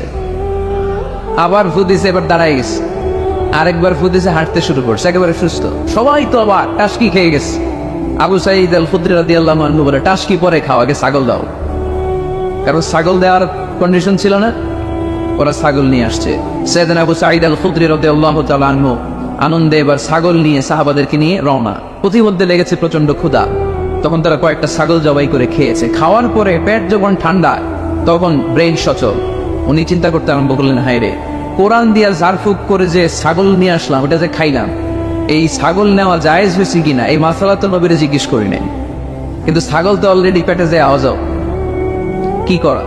মদিনাতে যে জিজ্ঞেস করবো। মদিনায় যেই আল্লাহ রাসূল সাল্লাল্লাহু আলাইহি ওয়াসাল্লামের দরবারে যে জিজ্ঞেস করলেন, ইয়া রাসূলুল্লাহ, এমন এমন ঘটনা, ঝাড়ফুঁক করে আল্লাহ ছাগল এনেছে, দেখি জায়েজ হয়েছে?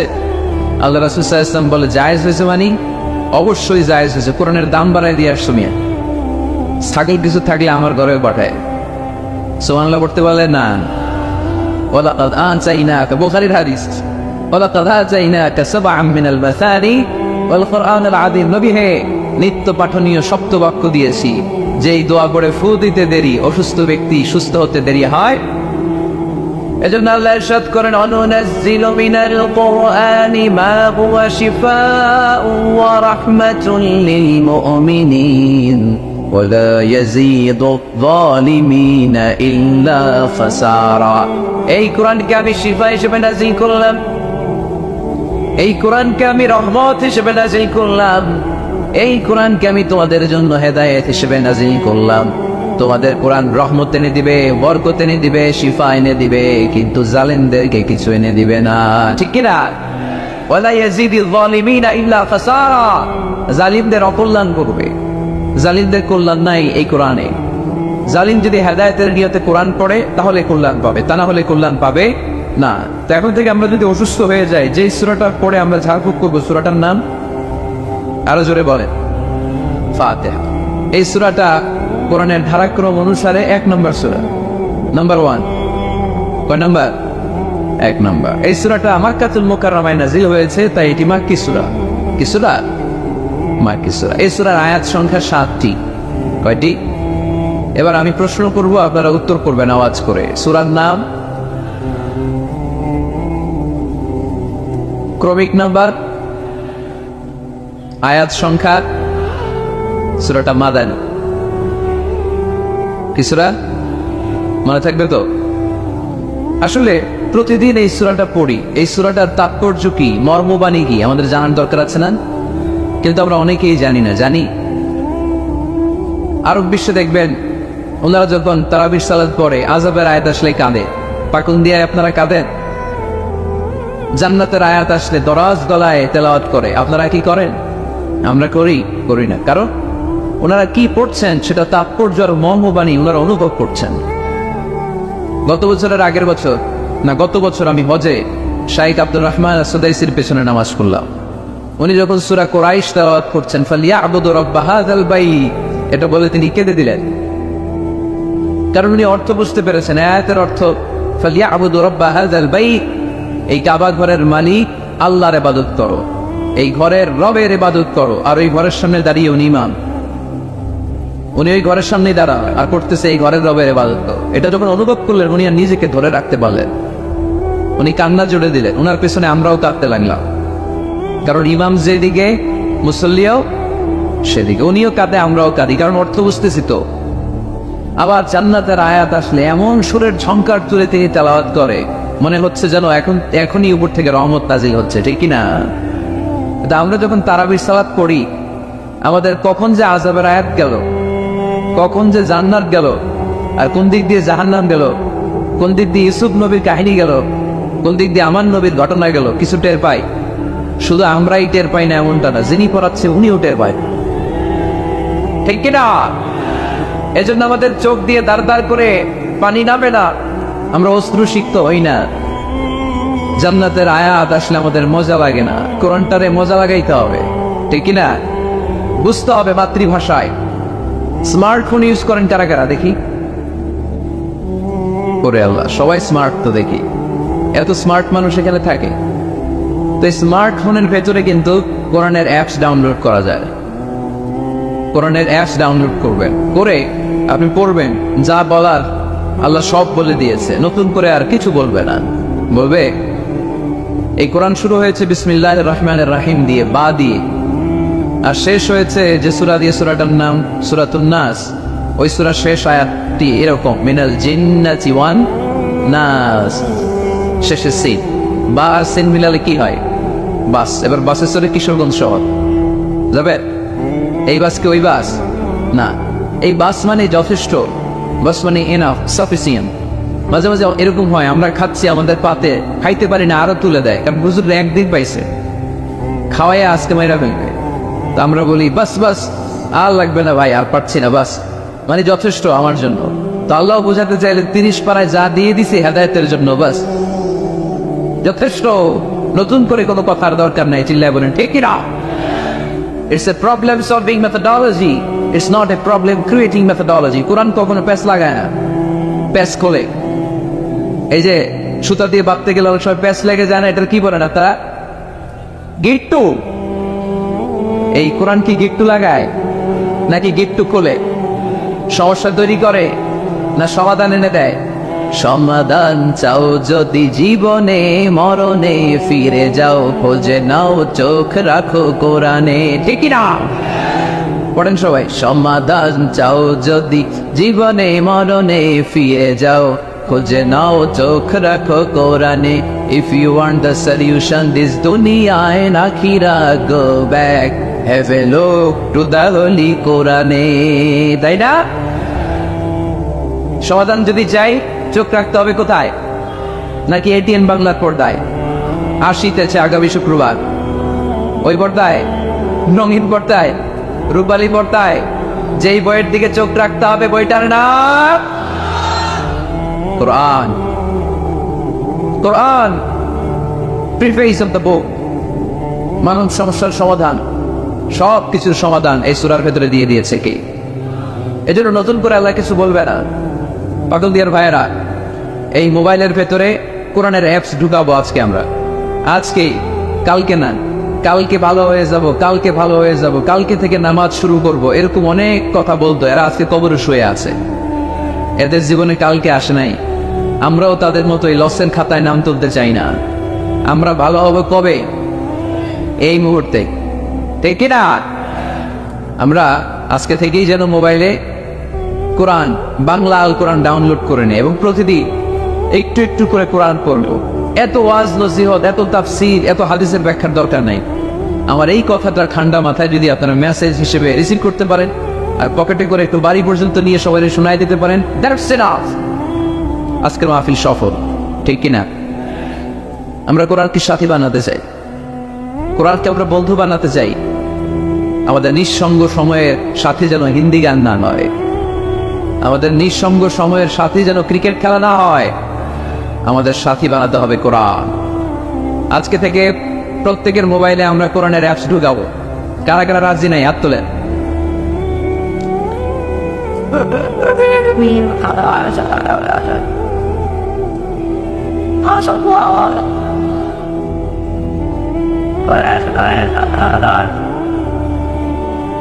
মাশাআল্লাহ, মাশাআল্লাহ, মাশাআল্লাহ। তাহলে মোবাইলের ভেতরে বসেন বসেন, পিছনে অনেক লোক হয়েছে, দেখার দরকার নেই। যে বলছি দেখার দরকার নেই, এখন তো দেখবেই, এখন দেখবেই।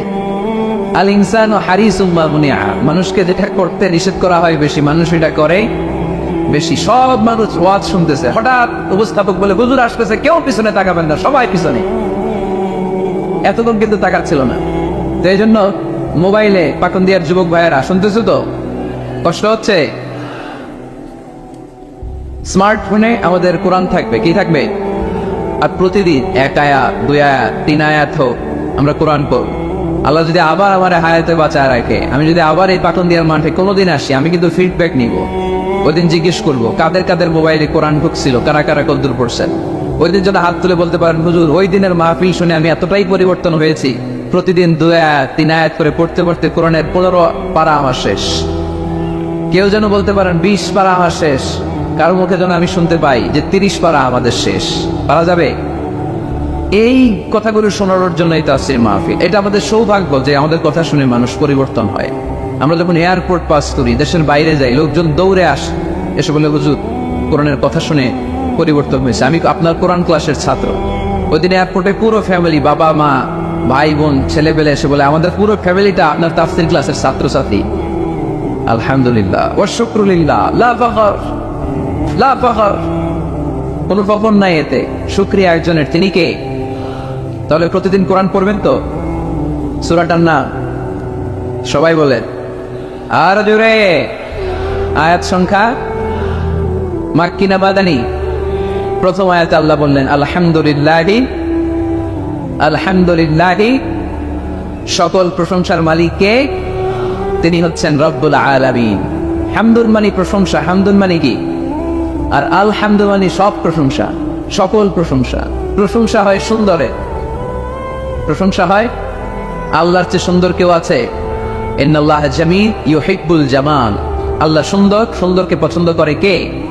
দুনিয়া সুন্দর, মানুষ সুন্দর, আসমান সুন্দর, জমিন সুন্দর, সুন্দরে সুন্দরে পাল্লা, জানি না কত সুন্দর তুমি আল্লাহ, জানি না কত সুন্দর তুমি আল্লাহ। সুবহানাল্লাহ পড়ে। আল্লাহর এক নজর দেখার জন্য আমরা পাগল হয়ে যাব কিয়ামতের দিন। সব জান্নাতীরা বসবে, আল্লাহ বলবে এই জান্নাতীরা, কোরআনে যা যা কমিটমেন্ট আর প্রমিস দিছিলাম যে তোমাদেরকে দিব, সব পাইছো? সবাইকে পাইছে। একজন পিছন থেকে দাঁড়ায় বলবে একটা পাই নাই। কি পাম নাই? আপনারই তো পাই নাই, আপনারই তো দেখেন। তখন আল্লাহ তাআলা হাজার হাজার নূরের পর্দার ভেতর থেকে ফোকাস দিয়ে আল্লাহর নূর, আল্লাহর সৌন্দর্য সেদিন জান্নাতীদের কাছে প্রকাশ করে দিবেন। আমরা যেন এভাবে একসাথে বসে আল্লাহর নূর দেখতে পারি। আল্লাহ তুমি তৌফিক দাও। এই জন্য আল্লাহ বললেন আলহামদুলিল্লাহি রাব্বিল আলামিন, প্রশংসার মালিক হলাম আমি আল্লাহ, আমি হলাম রব্বুল আলামিন। আলহামদু সকল প্রশংসা, প্রশংসা করে শেষ করা যাবে। ওয়া ইন তা'উদ্দু নি'মাতাল্লাহি লা তুহসুহা, তোমার হাতের আঙ্গুলের কড়াই যদি গুনতে শুরু করে দাও, আল্লাহ কত নেয়ামত দিয়েছে, গুনে শেষ করা যাবে? এই পৃথিবীর সব সাগরের পানি যদি কালি হয়, গাছের পাতা যদি খাতা হয়, সাগরের পানি নিয়ে গাছের পাতার মধ্যে আল্লাহর প্রশংসা সুবহানাল্লাহ আলহামদুলিল্লাহ লিখতে লিখতে আমাজন জঙ্গল, আফ্রিকার জঙ্গলের সব গাছের পাতা যদি শেষ করে দেই, সাগরের সব কালি যদি শেষ করে দেই, আল্লাহর প্রশংসা করা শেষ হবে? সাগরের জলকে কালি করে, গাছের পাতাকে খাতা করে, তোমার মহিমা লেখা শেষ হবে না, যদিও লিখি প্রভু জীবন ভরে। সাগরের জলকে কালি করে। আল্লাহু আকবার। দুনিয়াতে এসে মায়ের বুকের দুধ খেতে শুরু করলাম। দুধ খাইতে কি দাঁত লাগে? দাঁত লাগে না, দাঁত দেয়ও না। বয়স আমার বাড়তে শুরু করলো, সময়ের বিবর্তনে, কালের আবর্তনে আমার বয়স 2, 3, 4। এখন তার দুধ খাইলে চলে না। এখন আমার মাছ খেতে হবে, গোশত চিবুতে হবে, আন্টি চুষতে হবে। দাঁতের দরকার আছে না নাই? যখন দাঁতের দরকার ঠিক তখনই দাঁত দিল কে? এই দাঁত সময় মতো পাওয়ার জন্য কারা কারা আপনারা অ্যাপ্লিকেশন করছিলেন? অনলাইন অ্যাপ্লিকেশন করছিলেন যে আল্লাহ বয়স যখন 2, 3 তখন কিন্তু গোশত চাওয়াবে কুরবানির সময়, আমার কিন্তু দাঁত লাগবে, আগে আগে সিরিয়াল দিয়ে রাখলাম, দাঁতটা কিন্তু সময় মতো দিবা। চেয়েছিলাম আমরা, যা যখন যেটা যতটুকু লাগে তাকে তখন সেটা ততটুকু চাওয়ার আগে যিনি দিয়ে দেয় তার নাম কে?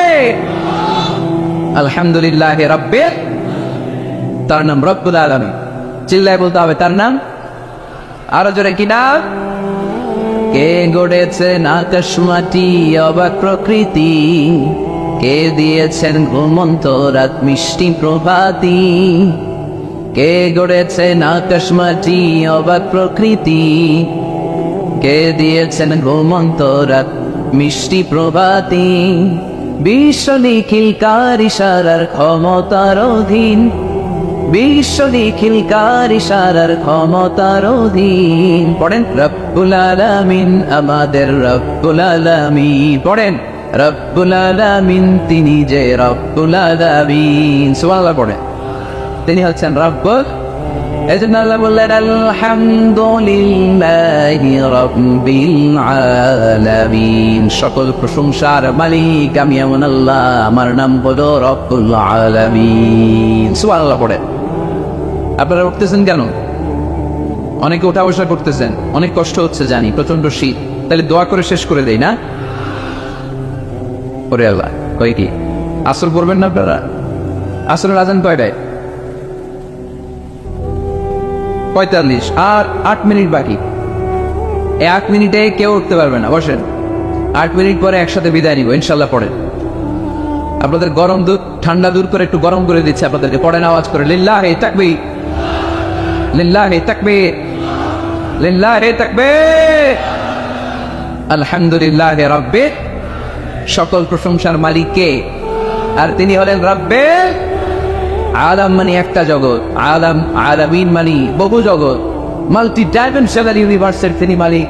সাগর জলের যে জগৎ, প্রাণী জগৎ, অদৃশ্য জগৎ, এই সবগুলো জগতের মালিক কে? এরপর আল্লাহ বললেন আমার পরিচয় এখানেই শেষ না, আমি আল্লাহ দয়ার সাগর, আমি আল্লাহ মায়ার সাগর। তিনি কতটা দয়ালু, কতটা মায়াবী পরিচয় দিয়ে বললেন আর রহমানির রহিম। পড়েন আর রহমানির রহিম, আমি দয়ার সাগর, মায়ার সাগর। সবচেয়ে বেশি দয়ালু কে? কার কাছে হাত পেতে দিলে কখনো খালি হাতে কেউ ফেরে না, কেউ ফিরে না খালি হাতে, আল্লাহরে তোর দরবারেতে। পড়েন কেউ ফিরে না আল্লাহরে তোর দরবারেতে। আল্লাহর চেয়ে দয়ালু কেউ আছে? আমার বাবা মা আমার যত বেশি ভালোবাসে তার চেয়েও বেশি ভালোবাসে আমারে কে? আমি আমারে যত বেশি ভালোবাসি আমার চেয়েও আমারে বেশি ভালোবাসে কে? এজন্য আল্লাহ বললেন ওয়াসিআত রাহমাতি কুল্লা শাই, সব জায়গায় আমি আল্লাহর রহমত আর বরকত। আমার রহমত ছাড়া এক ফোঁটা বৃষ্টি জমিনে পড়ে না, আমার রহমত ছাড়া কোনো ফসল খেতে একটা দানা পানি জন্মায় না, আমার রহমত ছাড়া একটা গাছের পাতা জমিনে ঝরে না। সব রহমতের মালিক কে? মেরাজের রাতে বিশ্বনবী দেখলেন আরশের মধ্যে একটা সাইনবোর্ড। আরশের মধ্যে কি? সাইনবোর্ডে বড় করে লেখা, সাবাকাত রাহমাতি গাদাবি, সাবাকাত রাহমাতি গাদাবি, সাবাকাত রাহমাতি গাদাবি। মানে আমার রাগের উপরে আমার দয়া বিজয় লাভ করেছে। আল্লাহ ওখানে সাইনবোর্ডে লিখে রেখেছেন আরশে, আমি আল্লাহর রাগ আছে, আল্লাহর রাগ নাই। আবার আমি আল্লাহর দয়া আছে, আল্লাহর দয়া নাই।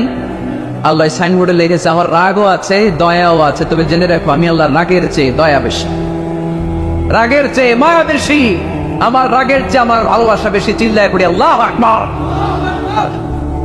রব্বুল আলামিন কতটা দয়ালু, দয়া মায়া ভালোবাসাকে রব্বুল আলামিন 100 টুকরা করলেন। 100 টুকরা করার পরে 99 টুকরা দয়া মায়া ভালোবাসা আল্লাহ নিজের কাছে রেখে দিলেন, আর গোটা বিশ্বের সব মানুষের মধ্যে 1 টুকরা ভালোবাসা ঢেলে দিলে। আমরা সবাই মিলে ভালোবাসার কয় টুকরা? ওনার কাছে কয় টুকরা? চিল্লায় বলেন কয় টুকরা?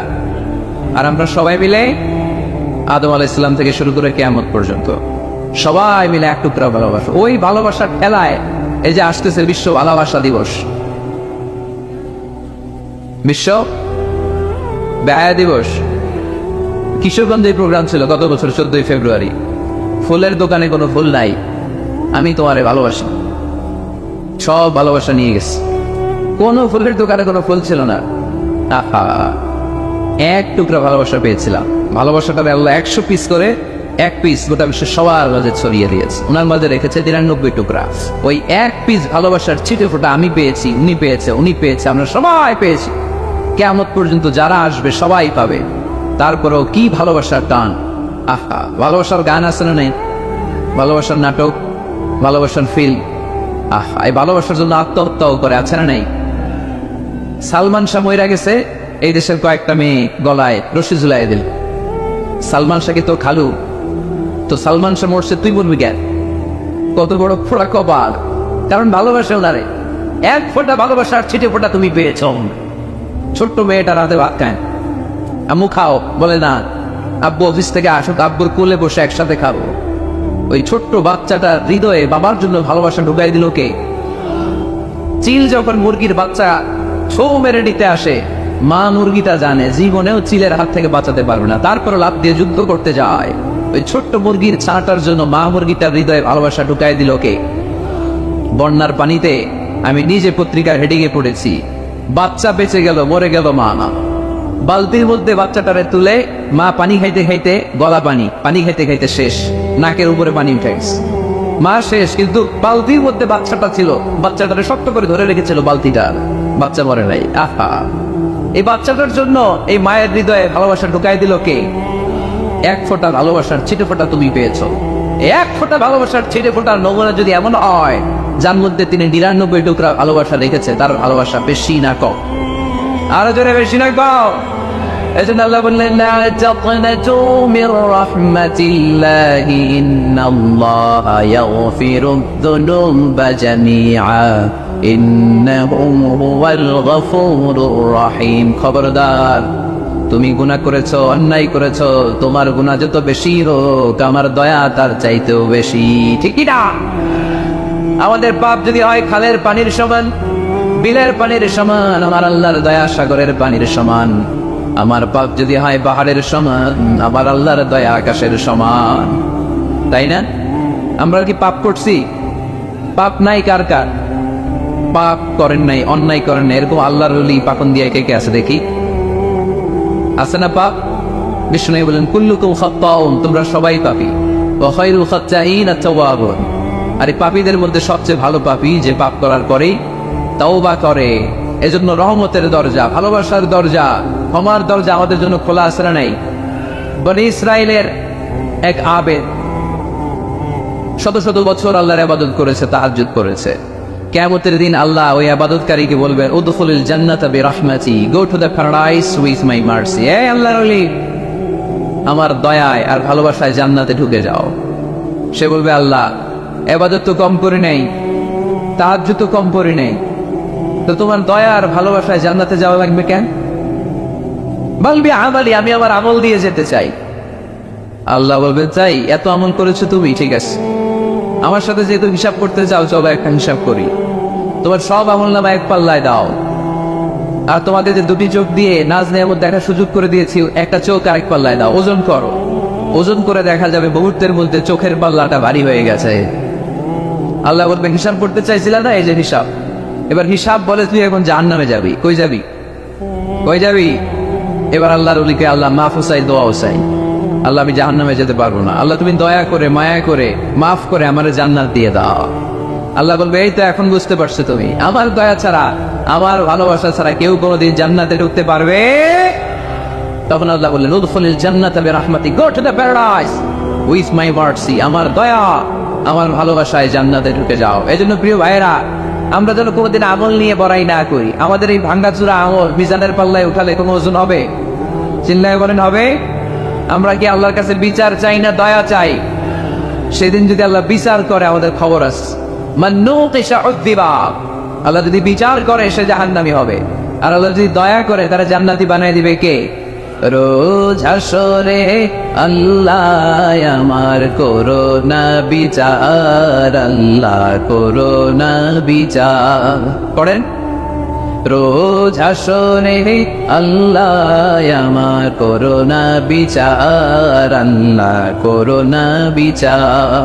বিচার চাই না তব দয়া চাহে এ গুনাহগার, আল্লাহ করোনা বিচার। পড়ে না আমি আওয়াজ করে বলতে হবে কিয়ামতের দিন আল্লাহর কাছে বিচার চাই না দয়া চাই?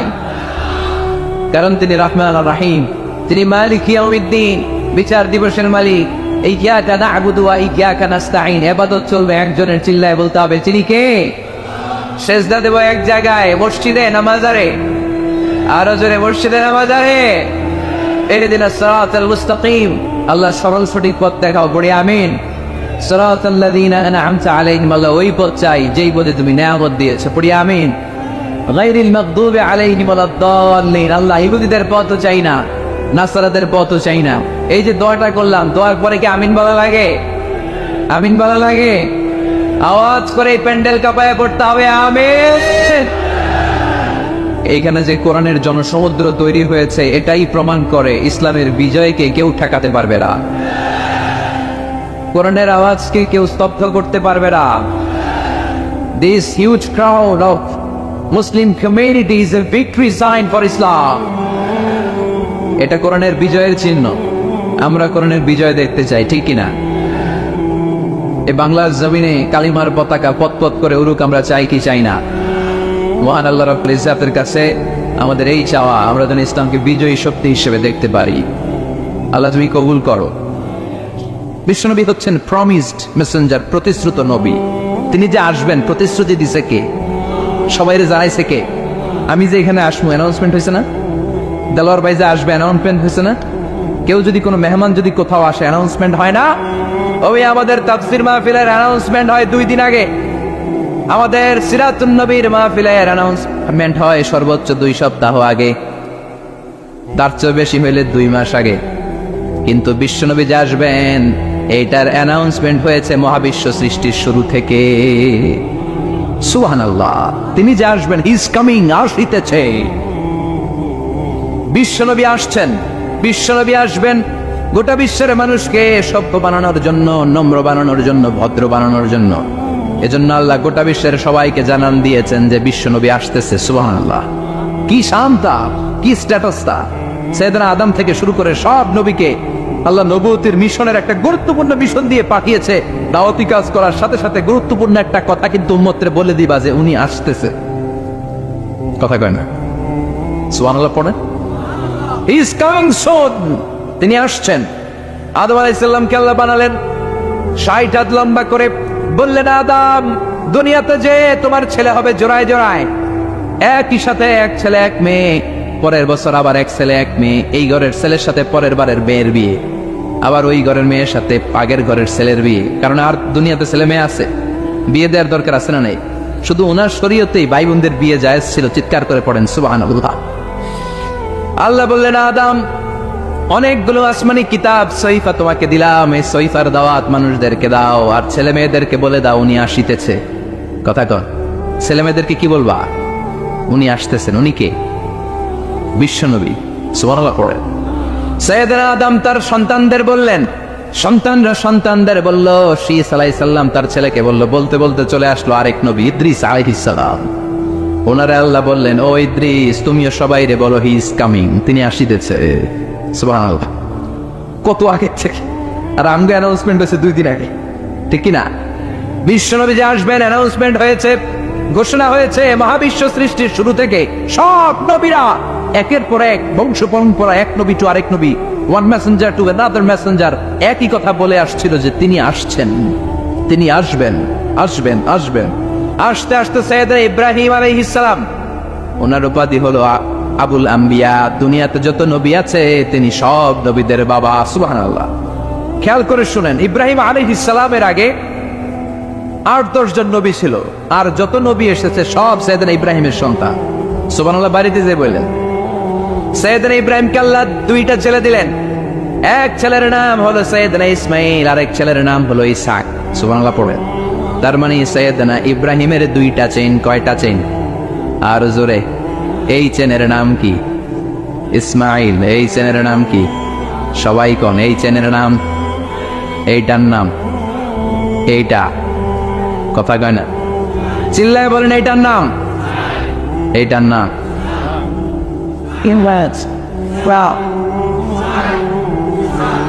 সুবহানাল্লাহ পড়। সাররা আর হাজেরা, হাজেরার গর্ভ থেকে এসেছে ইসমাইল, আর সাররার গর্ভ থেকে এসেছে ইসহাক। সৈয়দনা ইসমাইল, সৈয়দনা ইসহাক, এই 2 ছেলেকেও সৈয়দনা ইব্রাহিম বললেন উনি আসিতেছে। উনি কে? মুহাম্মদ সাল্লাল্লাহু। এই 2 ছেলে সবাইরে বলে গেলেন আসবে, উনি আসবেন। কিন্তু দুঃখজনক হলেও সত্যি, সৈয়দনা ইসমাইলের ঔরসে কোনো নবী আল্লাহ পাঠান নাই। সৈয়দনা ইসমাইলের কোনো ছেলে নবী নাই, নবী নাই, নবী নাই, নবী ছাড়া এটা ইসমাইলের ঔরসে কোনো নবী নাই। সব নবী, এই যে লক্ষ লক্ষ নবীর কথা শুনি, সব ইসহাক আলাইহিস সালামের বংশধর। সুবহানাল্লাহ বলেন। আরো জোরে চিৎকার করে পড়েন সুবহানাল্লাহ। ইসহাক আলাইহিস সালামের ছেলের নাম ইয়াকুব, তার ছেলের নাম ইউসুফ। এভাবে আস্তে আস্তে শুআয়ব আলাইহিস সালাম, আস্তে আস্তে মূসা, দাউদ, সুলাইমান, ঈসা, সব নবীরা, পৃথিবীর সব নবীরা এসেছে কার চ্যানেল থেকে? ইসহাকের চ্যানেল থেকে। ইসমাইলের চ্যানেল থেকে আল্লাহ কোনো নবী পাঠায় নাই। তো এই চ্যানেলের নবীরা সবার কাছে বলতে শুরু করলেন আসিতেছে, উনি আসিতেছে, আসিতেছে, উনি আসবেন, আসবেন বলতে বলতে লক্ষ লক্ষ নবী এই দিকে আসছে। এই চ্যানেলে কোনো নবী নাই। এই জন্য বনি ইসরায়েলের লোকেরা, নবীরা সবাই ভেবেছে ওই যে যিনি আসিতেছেন উনি মনে হয় এই দিক দিয়ে আসবে, উনি মনে হয় এই চ্যানেল দিয়ে আসবে, কারণ এই চ্যানেলে কোনো নবী নাই। এই চ্যানেলের লোকেরা এদেরকে ডাকতো আটকুরা। নবী আসার দিক থেকে আটকুরা, কোনো নবী নাই। কথা কর। সৈয়দনা ইসমাইলের বংশে বছরের পর বছর, 1000 বছর কোনো নবী নাই। সৈয়দনা ইসহাকের বংশে খালি নবী, নবীর ঘরের নবী, নবীর পোলা নবী, নাতি নবী, পুতি নবী, সুতি নবী, জুতি নবী, দুতি নবী, সব নবী। সুবহানাল্লাহ পড়েন। খালি নবী, নবী, নবী, নবী। এরা বলতে শুরু করলো এই চ্যানেলে কোনো নবী নাই, সব নবী এই চ্যানেলে। তার মানে ওই যে উনি আসিতেছে আমাদের চ্যানেলে আসিতেছে। কোন সুবহানাল্লাহ। আল্লাহ কয় না, সব আমি এই চ্যানেলে দিয়েছি। ইসহাকের উত্তরাধিকারের মধ্য থেকে ঔরসে আমি লক্ষ লক্ষ নবী দিয়েছি, কিন্তু যিনি আসিতেছে এই দিক দিয়ে আসিতেছে না, এই দিকে আসিতেছে। সুবহানাল্লাহ। বাড়িতে গিয়া লক্ষ লক্ষ নবী আল্লাহ সৈয়দনা ইসহাকের বংশে পাঠালেন, কিন্তু সর্বশেষ নবীকে আল্লাহ ইসমাইলের বংশে পাঠালেন। আল্লাহু আকবার। তো ওনারা অপেক্ষা করেছে 1000 বছর, সূর্যের আলো নাই, বিজয় নাই, সম্ভাবনার কোনো দিক নাই। কিন্তু মুমিন এই ধরনের পরিস্থিতিতে মোটেও বিচলিত হয় না, কারণ তারা ইসমাইলের বংশধর। চিৎকার করে বলো ঠিক কিনা? মুমিন আলোর জন্য অপেক্ষা করে। 1000 বছর আলো নাই, মেঘের পেছনে সূর্য ঢাকা পড়েছে, কিন্তু মুমিন ভয় পায় না। মুমিন ভালো করেই জানে রাত্রি যত গভীর হয়, সুবহে সাদিকের সূর্যের উকি মারার সময় কাছে আসতে থাকে। প্রসব বেদনায় মা যত কাঁদে, গর্ভবতী মায়ের পেটের ব্যথা যখন বাড়তে থাকে, মা যখন চিৎকার করতে থাকে, আশেপাশের আত্মীয়রা সবাই হাসতে থাকে, কারণ নতুন বাচ্চা দুনিয়াতে আসতেছে। চিল্লা এখন ঠিক কিনা? এজন্য অত্যাচার, জেল, জরিমানা, খারাপ পরিস্থিতি মুমিনের সব সময় থাকে না। শেষ সময়ে বিজয়ের পতাকা মুমিনের হাতেই পতপত করে উড়ে। চিল্লায় বলেন ঠিক কিনা? ইসহাকের চ্যানেলে আসে নাই। এই যে আসিতেছে, he is coming, coming, coming, ইনি আসছেন, তিনি আসবেন। এই চ্যানেলে লক্ষ লক্ষ নবী এসেছে, কিন্তু বিশ্বনবী আসে নাই। বিশ্বনবীকে আল্লাহ তাআলা যেই চ্যানেলে আল্লাহ কোন নবী দেয় নাই, ওই চ্যানেলে পাঠিয়ে বিশ্বনবীকে বনি ইসরাইল বানান নাই, আল্লাহ তাআলা বিশ্বনবীকে বনি ইসমাইল বানিয়েছেন। পড়েন সুবহানাল্লাহ। বিশ্বনবী হলেন বনি ইসমাইল। ইহুদি নাসারা খ্রিস্টান যারা দুনিয়াতে আছে সব হলো বনি ইসরাইল। বিশ্বনবী হলেন সৈয়দনা ইসমাইলের বংশধর। এজন্য বিশ্বনবী হলেন প্রমিসড মেসেঞ্জার। এই যে এতক্ষণ ধরে বুঝালাম, এটা হচ্ছে প্রমিসড মেসেঞ্জার। তিনি হচ্ছেন প্রতিশ্রুত নবী। তিনি যে আসবেন, গোটা বিশ্বের সব নবীরা তার উম্মতের কাছে, অন্যান্য নবীদের কাছে একই কথা শুনিয়েছেন যে তিনি আসবেন। গোটা বিশ্ব ওনার জন্য অপেক্ষা করছিলেন। ওনার ঘোষণা, ওনার অ্যানাউন্সমেন্ট একদিন আগে, 2 দিন আগে, 1 সপ্তাহ, 2 সপ্তাহ, 1 মাস, 2 মাস আগে নয়, মহাবিশ্বের শুরু থেকে তিনি যে আসবেন তার ঘোষণা চলছিল। চিৎকার করে কোন সুবহানাল্লাহ। আমি আপনাদের খেদমতে সূরা আল হিজরের 87 নম্বর আয়াত তেলাওয়াত করেছি। এই আয়াতে আল্লাহ তাআলা ইরশাদ করছেন, ওয়ালাকাদ আতাইনাকা সাবআন মিনাল মাসানি ওয়াল কুরআনাল আযীম। নবী হে, আমি আপনাকে নিত্য পাঠনীয় সত্য বাক্য দান করেছি আর কোরআনে আযীম দান করেছি। পড়ি সুবহানাল্লাহ। সাবআন মিনাল মাসানি, নিত্য পাঠনীয় সত্য বাক্য, যেটা মানুষ বারবার পড়ে। এরকম 60টা বাক্য, এরকম একটা সূরা কোরআনে আছে। যে সূরা না পড়লে নামাজ হয় না। যে সূরাটা কোরআনের সবচাইতে দামি সূরা, ওই সূরাটার নাম কি? মুখস্থ আছে না সবার? আলহামদুলিল্লাহ পড়েন। এটা শুধু আমাদেরই না, অনেক হিন্দু ভাইদেরও মুখস্থ। গত পরশু চুয়াডাঙ্গায় আমার একটা প্রোগ্রাম ছিল। রাতে লক্ষ লক্ষ মানুষের সমাবেশ হয়েছে। রনি দাস নামে এক ছেলে কালিমা পড়ে মুসলমান হয়েছে, আলহামদুলিল্লাহ। তারপরের দিন একটা কনফারেন্স হলে চুয়াডাঙ্গার এসপি সাহেব সহ, মেয়র সাহেব সহ, চুয়াডাঙ্গার সাংবাদিক ফোরাম, ব্যবসায়িক ফোরাম থেকে শুরু করে, বিজনেস চেম্বার থেকে শুরু করে, চুয়াডাঙ্গা জেলার এলিট সোসাইটি যারা, তাদেরকে নিয়ে একটা কনফারেন্স হলে একটা সেমিনার হয়েছে। জি, শাহিদুজ্জামান টরিক ভাইয়ের নেতৃত্বে। তো সেখানে আমরা কথা বলছিলাম। ওখানেও ওই হিন্দু ছেলেটা উপস্থিত ছিল। তো আমি ওকে জিজ্ঞেস করলাম, তুমি কি সূরা ফাতিহা পারো? সে বলে, আমিও পারি। সুবহানাল্লাহ পড়বেন না? কারণ এই সূরাটা এমন সূরা, এই সূরাটা যে আমরা কে কখন মুখস্থ করেছি, কবে, আমার বয়স তখন কত ছিল আমরা বলতে পারবো? মনের অজান্তে, শুনতে শুনতে, পড়তে পড়তে কখন যে মুখস্থ হয়ে গেছে আমরা নিজেরাও জানি না। কারণ এটা বারবার পড়া হয়। ওয়ালাকাদ আতাইনাকা সাবআন মিনাল মাসানি ওয়াল কুরআনাল আযীম। নবী হে, আমি আপনাকে নিত্য পাঠনীয় 7টি বাক্য দিয়েছি, আর দিয়েছি এই কোরআনে আযীম। সুবহানাল্লাহ। যারা ফরজ নামাজ আমরা পড়ি প্রতিদিন, কমসে কম 17 বার এই সূরাটা পড়তে হয়। কতবার? যারা সুন্নাহ সহ পড়ি, কমসে কম 40 বার এই সূরাটা পড়তে হয়। তার মানে যেই ব্যক্তির বয়স 50 কিংবা 60 আর তিনি জীবনে নামাজ কাজা করে নাই, তাহলে ওই লোকটা জীবনে কত লক্ষবার সূরা ফাতিহা পড়ছে উনি নিজেও জানে না, ঠিক কিনা? তারপরেও কোনোদিন কি মনে হয়েছে যে সূরা ফাতিহাটা পুরাতন লাগে? এত বললাম লক্ষ লক্ষ বার, এখন আর আগের মতো টেস্ট পাই না। এরকম মনে হয়? গরুর গোশত পছন্দ করেন কে কে দেখি? খাইছে সর্বনাশ। আচ্ছা, হাত নামান। তো এই যে গরুর গোশত, হ্যাঁ, গরম ভাতের সাথে ঝাল গরুর মাংস, আহা, ওই যে অনেকের জিহ্বায় পানি চলে আসছে। তো এটা অনেক মজাদার একটা খাবার, যদিও কোলেস্টেরল খুব হাই এটাতে। তো এই গরুর গোশত কেউ যদি আপনার সকালবেলা দেয়, দুপুরে দেয়, আবার বিকেলে দেয়, রাতে দেয়, তারপরের দিন দেয়, তারপরের সপ্তাহ, টানা 1 মাস 3 বেলা গরুর গোশত, ভাল লাগবে? খাওয়া যাবে? রুচিতে আসবে? আচ্ছা, একটা সঙ্গীত কারো ভালো লাগে, 1 দিন 2 দিন 3 দিন সব সময় বাজাচ্ছেন, কয়েক মাস টানা শোনার পরে এটা ভালো লাগে? নতুন একটা দরকার আছে না নাই? কিন্তু এত লক্ষবার, এত কোটিবার সূরা ফাতিহা আমরা পড়ছি, প্রতিদিনই পড়ছি। এই তো জোহরের নামাজেও পড়ে আসলাম, আবার আসরের নামাজেও পড়বো, আবার মাগরিবেও পড়বো। কখনো কারো কি মনে হয়েছে যে সূরা ফাতিহাটা কেমন জানি পুরান লাগে, আজকে কুল ওয়াল্লাহ দিয়ে শুরু করব? এরকম কি কখনো কারো মনে হয়েছে? এর কারণ এটা সাবআন মিনাল মাসানি, নিত্য পাঠনীয় সপ্ত বাক্য। এটা কোনোদিন পুরান হয় না, এটা এভারগ্রিন, চিরসবুজ আর চিরনতুন। আল্লাহু আকবার। এজন্য আল্লাহ বললেন, লাকাদ আতাইনাকা সাবআন মিনাল মাসানি ওয়াল কুরআনাল আযীম। নবী গো, আমি আপনারে নিত্য পাঠনীয় সপ্ত বাক্য সূরা ফাতিহা দিয়েছি, সাথে সাথে কোরআনে আযীম দিয়েছি।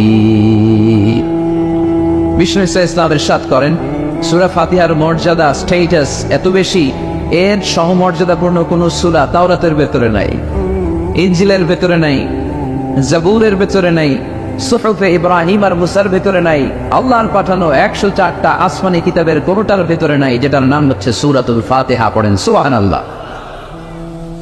এটা কোরআনের সবচেয়ে দামি সূরা, আ'যামুস সূরা ফিল কোরআন।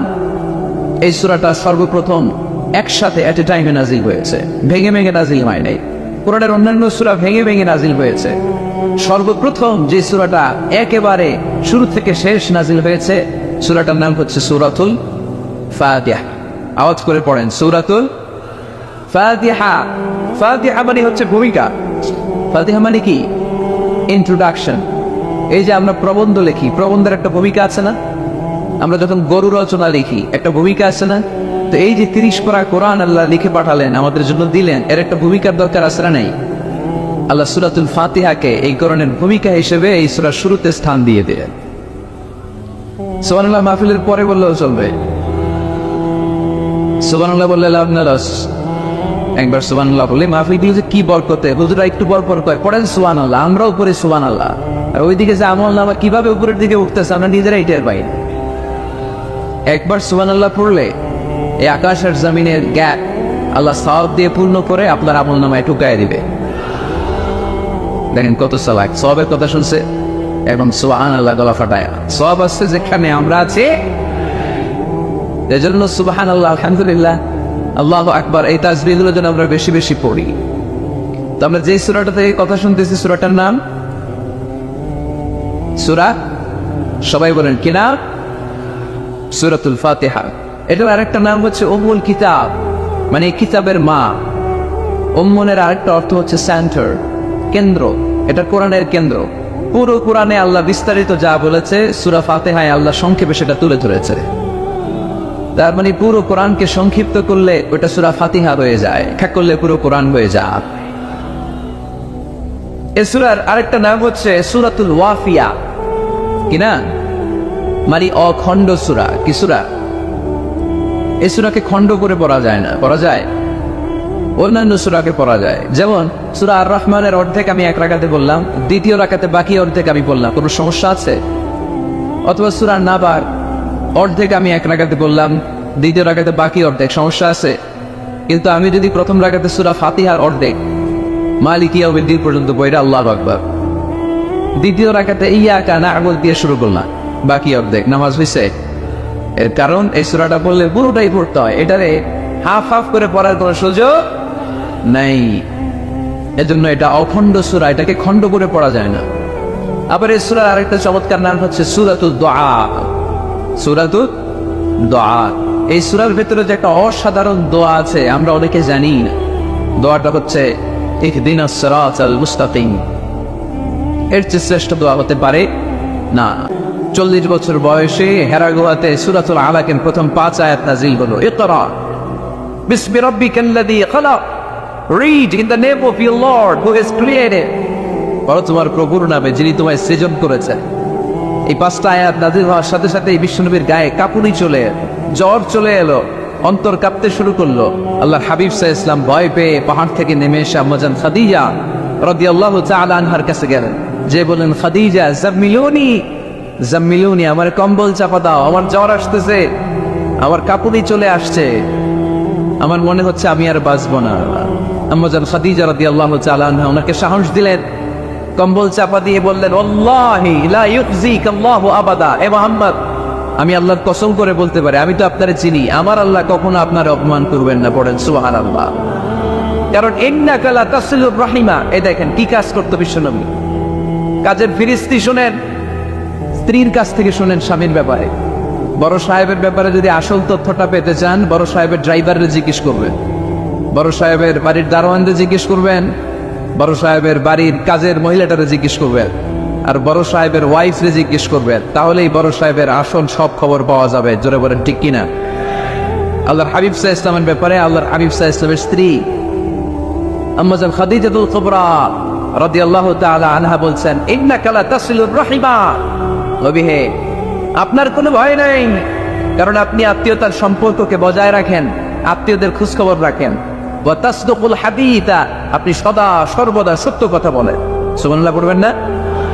ওয়া তাহমিলুল কাল্লা, আপনি মানুষের বোঝা বইয়ে দেন, যারা নিজের বোঝা টানতে পারে না আপনি গায়ে খেটে তাদের বোঝা টেনে দেন। ওয়া তাকসিবুল মা'দুমা, যার উপার্জনের কেউ নাই তারে আপনি উপার্জন করে দেন। ওয়া তাকরিউদ দাইফা, আপনি মেহমান খাওয়াতে খুব পছন্দ করেন। ওয়া তুঈনু আলা নাওয়াইবিল হক, আর সত্য যেখানে বিপন্ন সেখানে আপনি সত্যের বীর সেনানী হয়ে দাঁড়িয়ে যান। যার মধ্যে এই 6টা কোয়ালিটি থাকে তারে আমার রব কোনোদিন অপমান করতে পারে। আম্মা জান খাদিজা বললেন, ও নবী, ভয় নাই, চিন্তা নাই, টেনশনের কোনো কারণ নাই, আমি অনেক বছর ধরে আপনারে চিনি, আপনি কোনোদিন কোনো মানুষের ক্ষতি করেন নাই, কোনো মানুষকে কষ্ট দেন নাই, সব সময় জনকল্যাণমূলক কাজের সাথে নিজেকে ধরে রেখেছেন, আজীবন মানুষের কল্যাণ চেয়েছেন, মানুষের জন্য কাজ করেছেন। মানুষের জন্য যারা কাজ করে, মানুষের কল্যাণ যারা চায়, তাদেরকে আমার রব কোনোদিন অপমান করে না। 6টা কাজ করতেন আল্লাহ রাসূল সাল্লাল্লাহু আলাইহি ওয়াসাল্লাম। এই 6টা কাজ প্রমাণ করে আল্লাহ রাসূল সাল্লাল্লাহু আলাইহি ওয়াসাল্লাম নেতা হওয়ার আগ থেকেই কাজ শুরু করে দিয়েছেন। নেতা হয়েছে 40 বছর বয়সে। নেতা হয়েছে যখন, তখন বয়স কত?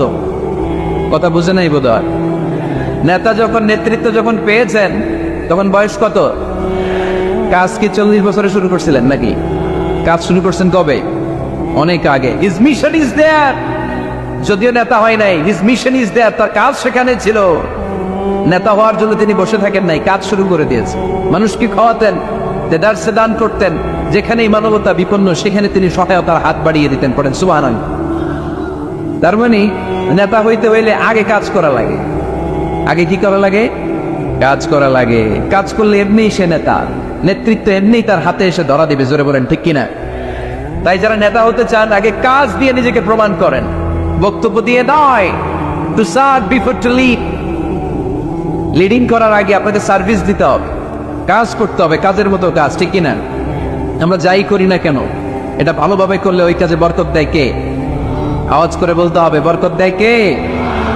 যে কোনো কাজ করো না ভাই, যে কোনো কাজ করো, তা যেন হয় সবার চেয়ে সবচেয়ে সুন্দর। যে কোনো কাজ করো না ভাই, যে কোনো কাজ করো, তা যেন হয় সবার চেয়ে সবচেয়ে সুন্দর।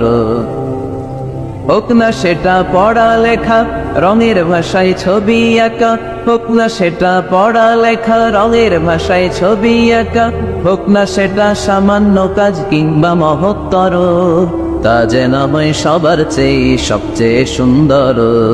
যে কোনো কাজ করো না ভাই, যে কোনো কাজ করো, তা যেন হয় সবার চেয়ে সবচেয়ে সুন্দর।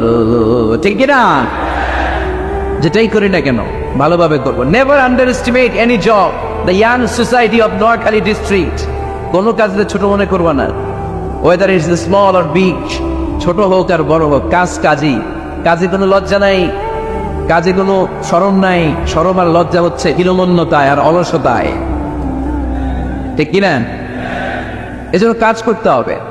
নেতা হওয়ার প্রথম শর্ত আমরা পেলাম, কাজ দিয়ে নেতা তার নেতৃত্বের প্রমাণ দিবে, বক্তব্য দিয়ে নয়। তাহলে বোঝা গেল আগে কাজ পরে নেতা। বিশ্বনবী আগে কাজ শুরু করছেন, নেতৃত্ব পেয়েছেন পরে, ঠিক কিনা? তাহলে আওয়াজ করে উত্তর দেন তো, আগে কি পরে কি নেতা? আওয়াজ করে